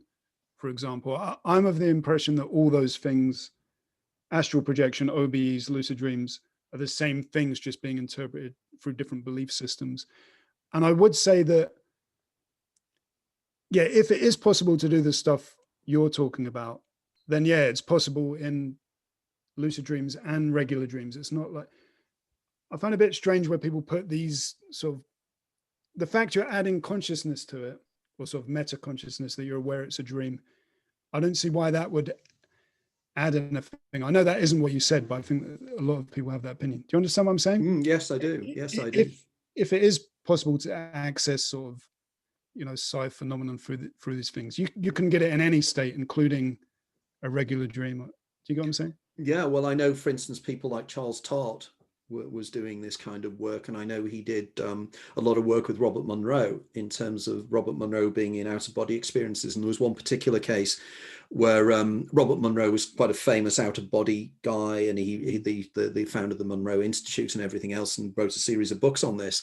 And Charles Tart decided that what he would do is to see whether Robert could get out-of-body experience and elicit information. And what he did was that Tart had actually moved out for a new job out in California. And he said to Robert, if you're in out-of-body experience at any stage, can you visit my house, my new house, and can you identify what the house is like? And again, in my book, The Out-of-Body Experience, I discussed this because I was very intrigued as to the fact that Robert managed to get about 60, 70, 80% of Tart's house. But the things he got wrong were profoundly wrong, like the carpet was the wrong color, or the curtains were the wrong color, or the furniture was in the wrong position. So it seems that we almost create this hybrid reality, which is a mixture of our expectations, but there is salient details in there that seem to be correct. But there is a counter argument to say, isn't it, that somebody could turn around and say, well, there's a chair in the corner here. Well, most living rooms will have a chair. Most living rooms will have a window, and these days, there will be a television in some location. So how much can we say that these are actually evidence of information that's been elicited from outside of ourselves? And in this, I would suggest that you check out the work of a person that has been on this show before, Graham Nichols, because Graham Nichols has veridical out-of-body experiences where he does bring back information.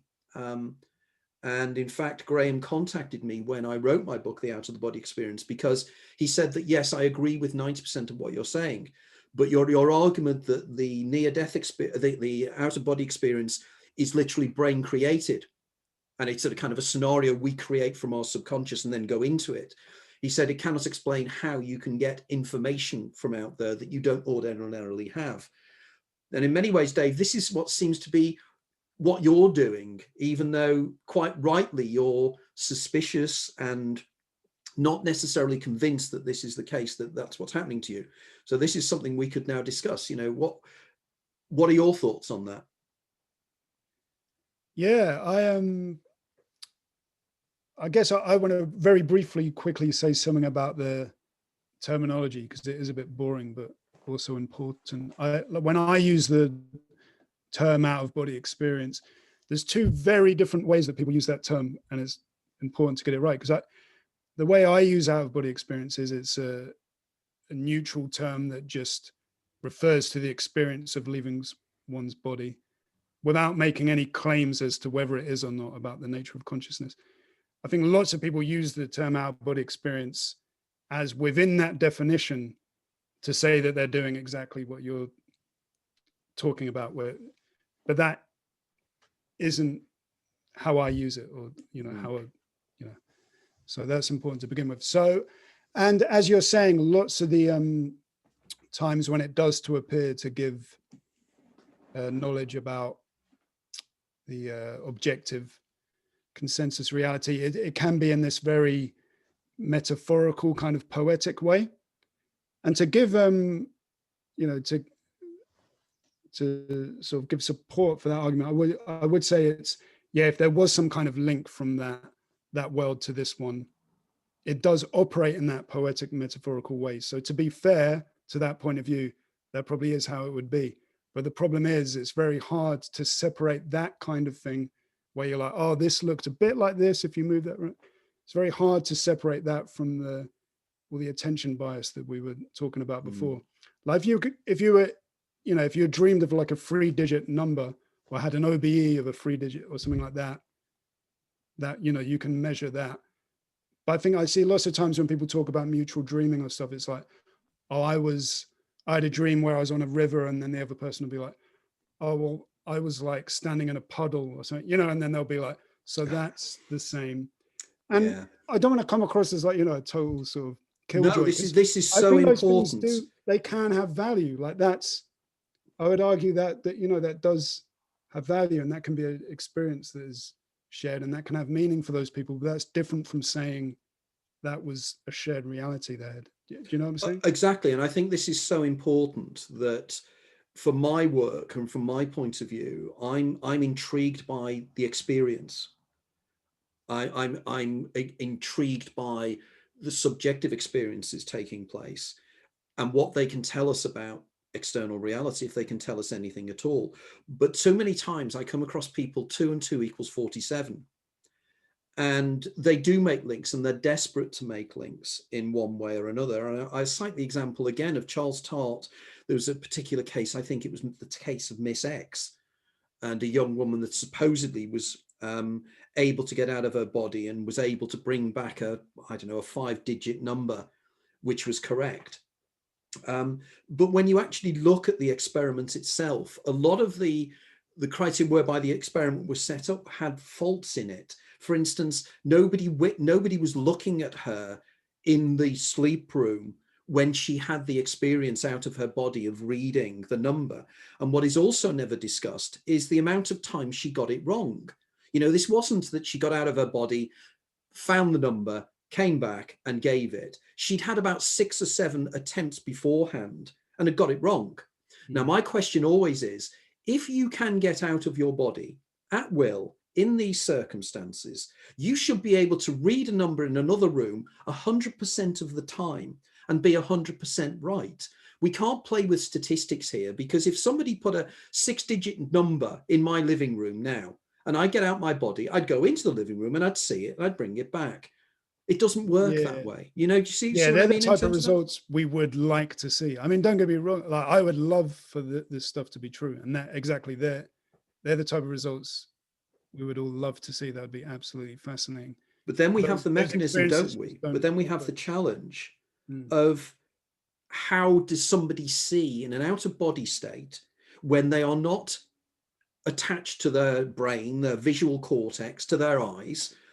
What method are they doing? How are they seeing off? You know, how do they see? There's no photons coming off that digit number on the page that's stimulating their retina to then see an image in their visual cortex. But maybe it's what Sarah said before, that we have some kind of outer knowing, this kind of 360 vision that people have both in out-of-body experiences and also when they have a dimethyltryptamine, when they take entheogens and everything else. So many people have turned around to me and say, vision is different. It's almost a kind of a synesthetic knowing. Sarah, what's your thoughts on that? My intuition about it is that we have a kind of entanglement, a conscious entanglement with one another. And I think it all is to do with time. If we can transcend time somehow, then we can access everything wherever we want to, or by accident. So I think that when people have these incredible experiences, when they're completely inexplicable and there's no other way to explain them, then it's perhaps evidence of conscious entanglement and non-locality. And we recognize that everything in the universe is connected. Few people can get their heads around quantum dynamics, or what the quantum realm means, or how time appears in the quantum realm.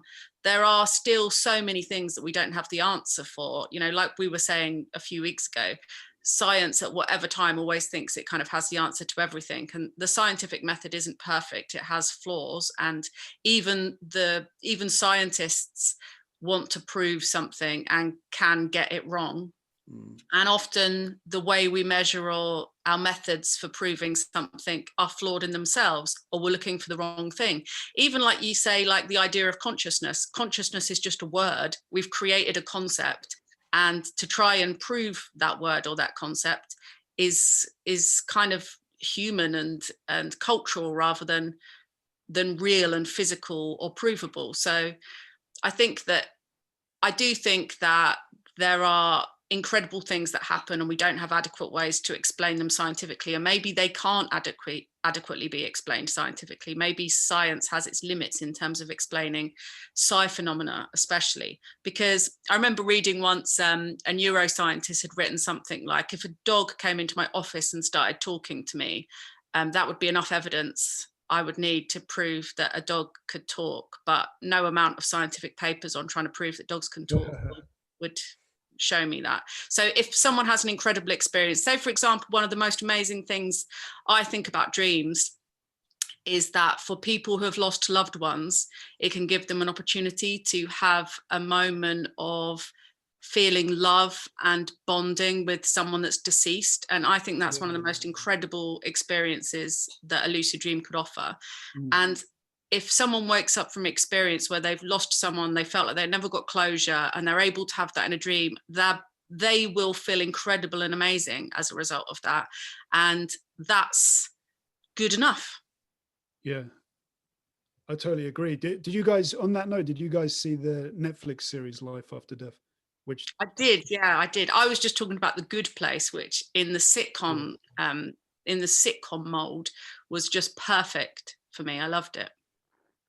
Yeah, I'm yet to see that, basically because I suppose, I don't have Netflix, but I need to watch it at some stage. But also, I think it probably will irritate the hell out of me, because myself and Irvin Laszlo wrote a book around about 7 or 8 years ago that follows exactly the same ground that TV series follows. And we did more of the science, much more of the science. I think a lot of Surviving Death was kind of... Sorry, Surviving, yeah, I was calling it. Well, I thought a lot of Surviving Death was awful, but I think it was intended to be that way. Like the medium episodes were not convincing to me at all. Not that I don't think anyone has psychic abilities in the world, but I found the mediums that they spoke to just unconvincing, and really good evidence for attention or confirmation bias, because these people that they were talking to were so incredibly desperate to believe that their loved ones were communicating with them from the afterlife.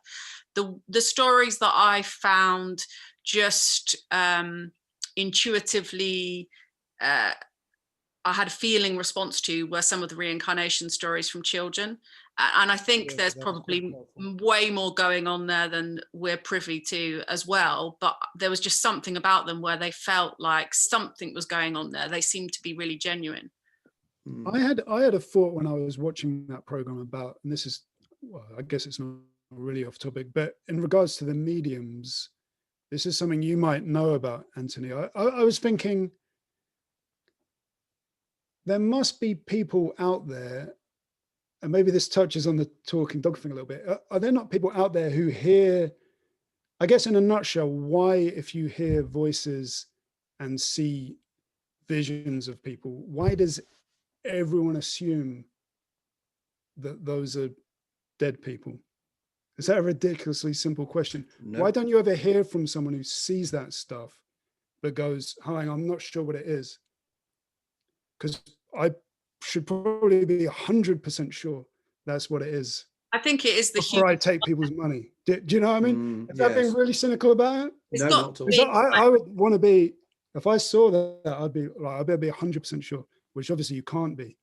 I think I don't know. Encouraged they go along with it. I remember years ago I was in Brighton and I used to have like a little street market there, and I'd made some of my own runes, and this woman came up to me with her daughter and said, oh, will you read my daughter's runes, because she was in this car accident and it was something awful and traumatic that had happened and she wanted my help.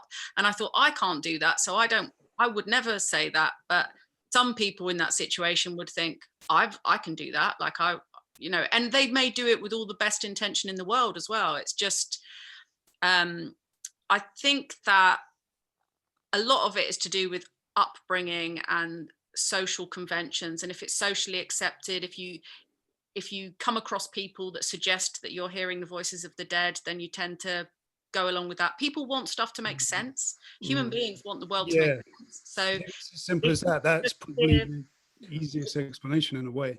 I mean, I think I can give an example here of something that occurred to me a few years ago with a previous guest of this show, Susan Laybourne. And Susan Laybourne is what I would consider to be the real deal when it comes to somebody who seems to have mediumistic skills, but takes a very, very rational, logical approach to the phenomenon.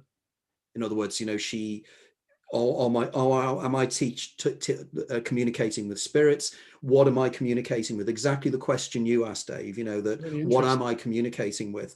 And there used to be an annual event that took place called Scientists and Mediums, which took place at the Arthur Findlay College in Stansted Mount Fitchett in Essex, near Stansted Airport. And I was invited on 2 occasions to be one of the non-mediums that would give talks and lectures there. And they get mediums coming from all around the world, and they train mediums at the Arthur Findlay College as well. And I was witnessing one of these sessions where they were trying to channel dead people, for want of a better term. And Susan was doing the lecture, and Susan called me up and said, Anthony, I'd like to just test just to see whether you have mediumistic skills. And I thought, well, no, I don't, you know, self-evidently I don't. And she said, well, let's just try it. And it was really quite extraordinary, because I stood up and Susan said to me, she said, now imagine there's somebody sitting next to you on your shoulder, there's somebody near you on your shoulder, and just listen to what they say to you. Just try to tune in, try and make your mind blank and tune in to what either they're saying to you or what you see. So I stood in front of a group of, and this was witnessed by about 60 people, okay? And I tuned in, and it was extraordinary. I saw a young girl talking to an older woman, and the young girl was being difficult or awkward. And they were in a kitchen. But what was extraordinary about the kitchen was that all the doors of the kitchen, the kitchen cupboards, had been taken off. You know, so there were just the cupboards without the doors on, which was a most peculiar image. So I said this, and I said spontaneously, this is what I see. And some woman stood up and said, that is absolutely extraordinary. And she said, I'm a school teacher. And she said, the reason I'm here this weekend is because, you know, no, she said it the other way around. She said, I knew I was coming to this event. So I had arranged for my kitchen to be redone. And she said, and the last thing I was doing was on the day before we came here, I was in my kitchen with one of my students from the school, and we were discussing her work. And she said, and we're doing this talk in my kitchen where the men that were working on the kitchen had taken all the doors off the kitchen. So what I'd seen was literally something that somebody had experienced in the audience a couple of days before. Now, because it was such an extraordinary thing to describe, I came to the conclusion that somehow, telepathically, I'd picked up her imagery. Now, there's a counter argument to this, isn't there? That if I'd have been a medium, I would have said that the dead people have told me that there's a kitchen with things on or without doors on.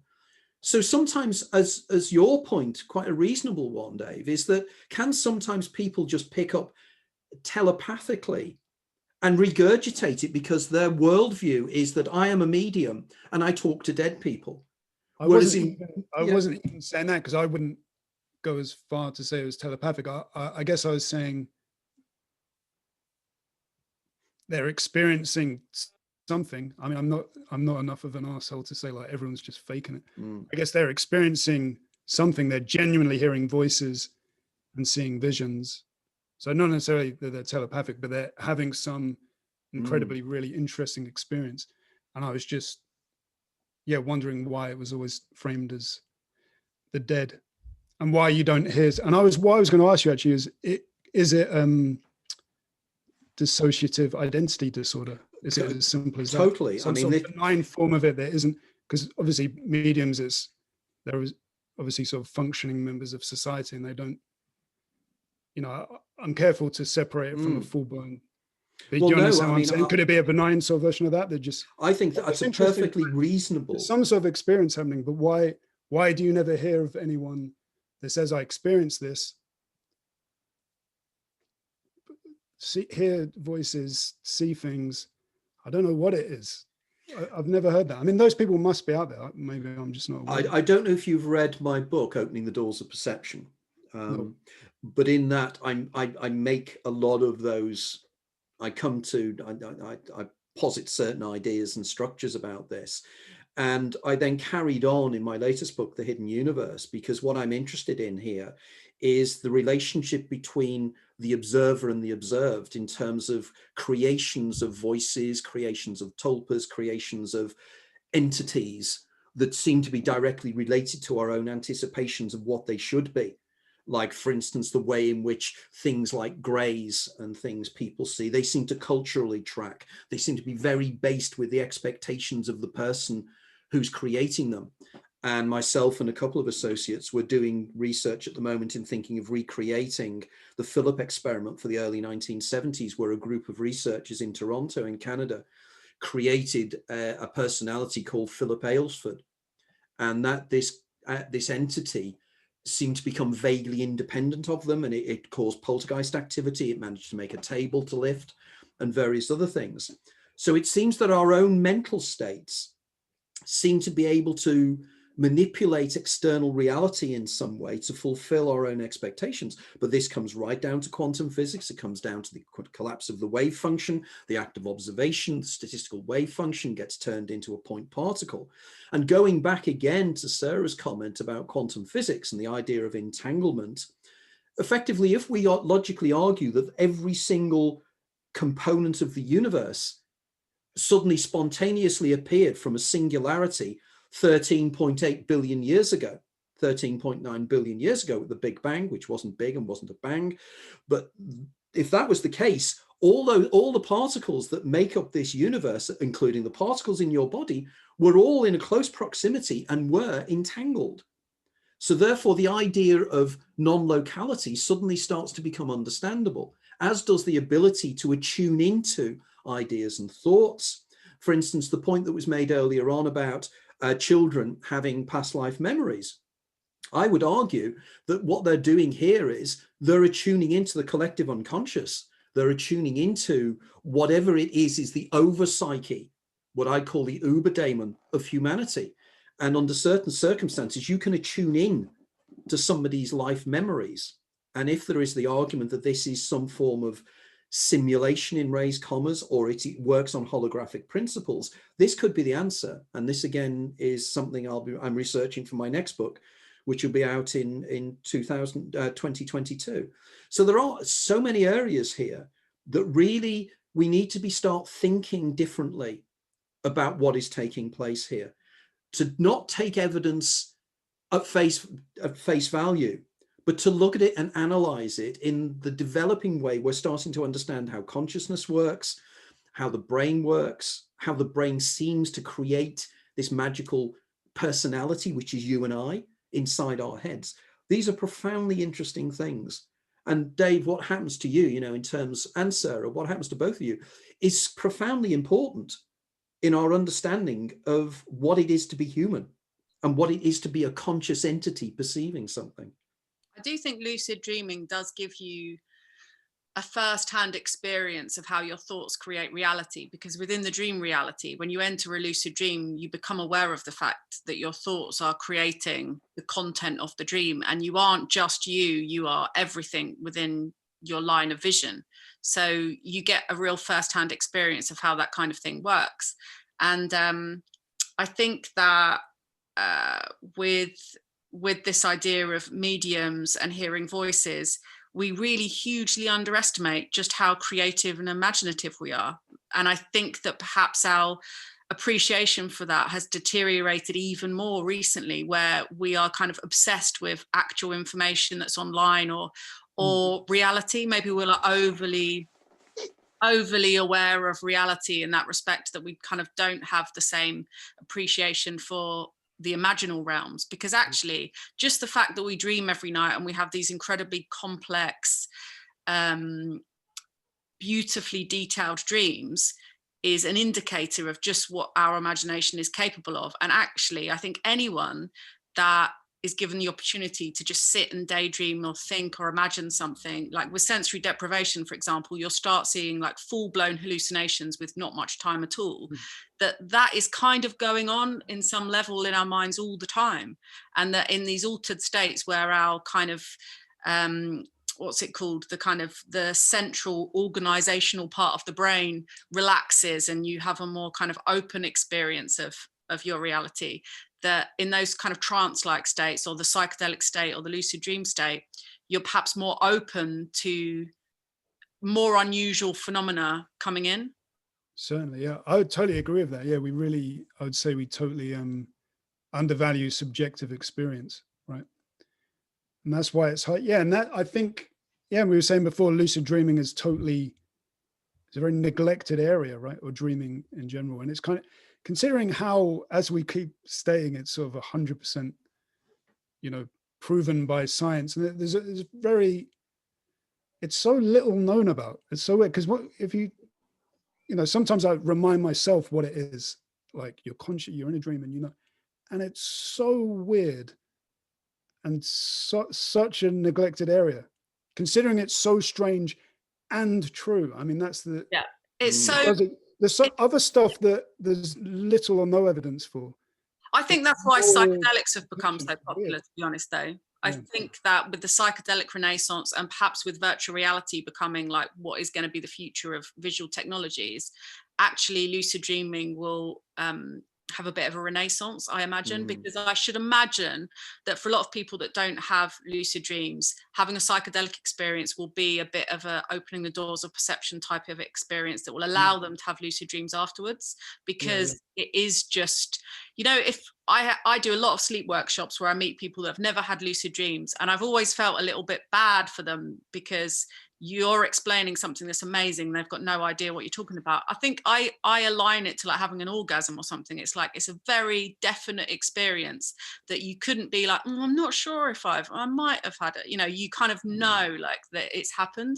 And with those workshops, if someone just comes back to me and has had their first lucid dream ever, I just feel like that's the best thing that they could ever have experienced. And once you've had one, you know what it's like, and then you can have more. So I think that as a society, we need to address sleep deprivation, and as a knock-on effect of addressing sleep deprivation, people will have more lucid dreams, because people tend to have lucid dreams when they're well rested and they get more than 8 hours of sleep a night, because your cycles of REM sleep become longer as you get closer to waking up, and you're more likely to have a lucid dream during one of those long episodes of REM. I think your point about virtual reality and the way in which virtual reality is going to be changing people's appreciation of exactly what a lucid dream state will be, I think is incredibly important. And as time goes on, I think, there will be a renaissance.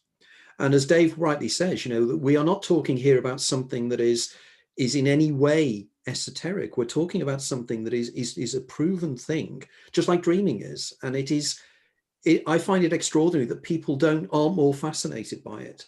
Maybe people are, maybe they just don't realize. Because the first time with my first lucid dream, I could not believe, I was just ecstatic. And I thought, my God, this really is something that is incredible. Now I've had, for many, many years, I've had hypnagogic imagery, powerful hypnagogic imagery, and waking hypnagogic imagery as well, which have always stuck in my mind. But it's that next level above, isn't it? It's a completely different level, which again, you cannot share with other people. You can't share it. All you can do is describe it. And that's the best you can do. And I think it is very sad that some people don't necessarily have the opportunity, but if we can train people, try to quantify how we do this. Because funnily enough, there was an interesting question. AJ Manda has asked about, what about children's imaginary friends? Why can't they depict that they are different from our reality, or are they? And I'd argue there on that one, AJ, that if you read my book on the hidden universe, I have a whole section on imaginary children, and somebody I'd like to probably try to get as a future guest on this program is Halliwell, who came up with the thing of quasi-corporal companions, which is the same kind of principle. And I think this is directly linked to something called Charles Bonnet syndrome. And we will be having a future guest on this program in April, maybe March, I think. March, yeah, I think it's March, who experiences Charles Bonnet syndrome, who's also got a PhD, so very, very bright cookie. So we'll be talking about that in the future as a theme. I'm aware now that we're coming to just over 2 hours. Dave, have you got any other final questions of me? And indeed, more importantly, how people who are interested in what you do and how fascinating it is, how they can contact you, so you can actually do the same that you did for me, and as you did for various other people, for them in terms of the imagery and everything else as well. Because guys, you actually get Dave's drawings as well as part of the overall package, as it were. So Dave, maybe you could explain a little bit how people can contact you and tell a little bit more about that. Yeah, so the main place in terms of social media, it's mainly Instagram that I'm doing it on, obviously, because it's quite a visual project. But outside of that, it's my website, which is dave-green.co.uk. It's been a hyphen because there's lots of Dave Greens. And yeah, so as you say, so some of my pictures are available for purchase on there, and also the personalized commissions that I did for Anthony. And that's about it. I guess one point I wanted to add really quickly, because I was very excited about it, was regards to virtual reality and lucid dreaming. I wonder if lucid dreaming is a quicker way in to get to where they want to get to with virtual reality. You know what I mean? If you could hack that state and then you're in there. I think, forever. yeah. That might be quick. It seems like it would be, I don't know, I'm not an expert. Seems like that'd be easier to get to than like, because they still seem a very, very long way away from getting a totally realistic looking world. But anyway. I think that's a very good point. Right, I just had to get that in at the end. Absolutely. Sir, any final points you'd like to make? I don't think so. I've like waffled myself dry. Okay, well, thanks everybody again for a fascinating discussion. I think this has been a delightful three-way discussion, as well as I hoped it would be, because it's quite important that we have the dynamic of swapping ideas. I mean, I have my Anthony Peake Consciousness Hour, which is a straightforward interview, whereas this is a swapping of ideas between myself, Sarah, our guests, and also the people there in the chat room as well. Now, this will be going up on my YouTube site probably later on today, where you'll be able to watch it permanently for free, and it will also stay up on my Facebook wall as well. So I'd just like to thank everybody again for listening in, and that we'll be seeing you again next Monday at the same time. So thank you very much, and go in peace, everybody. Bye-bye. Thank you.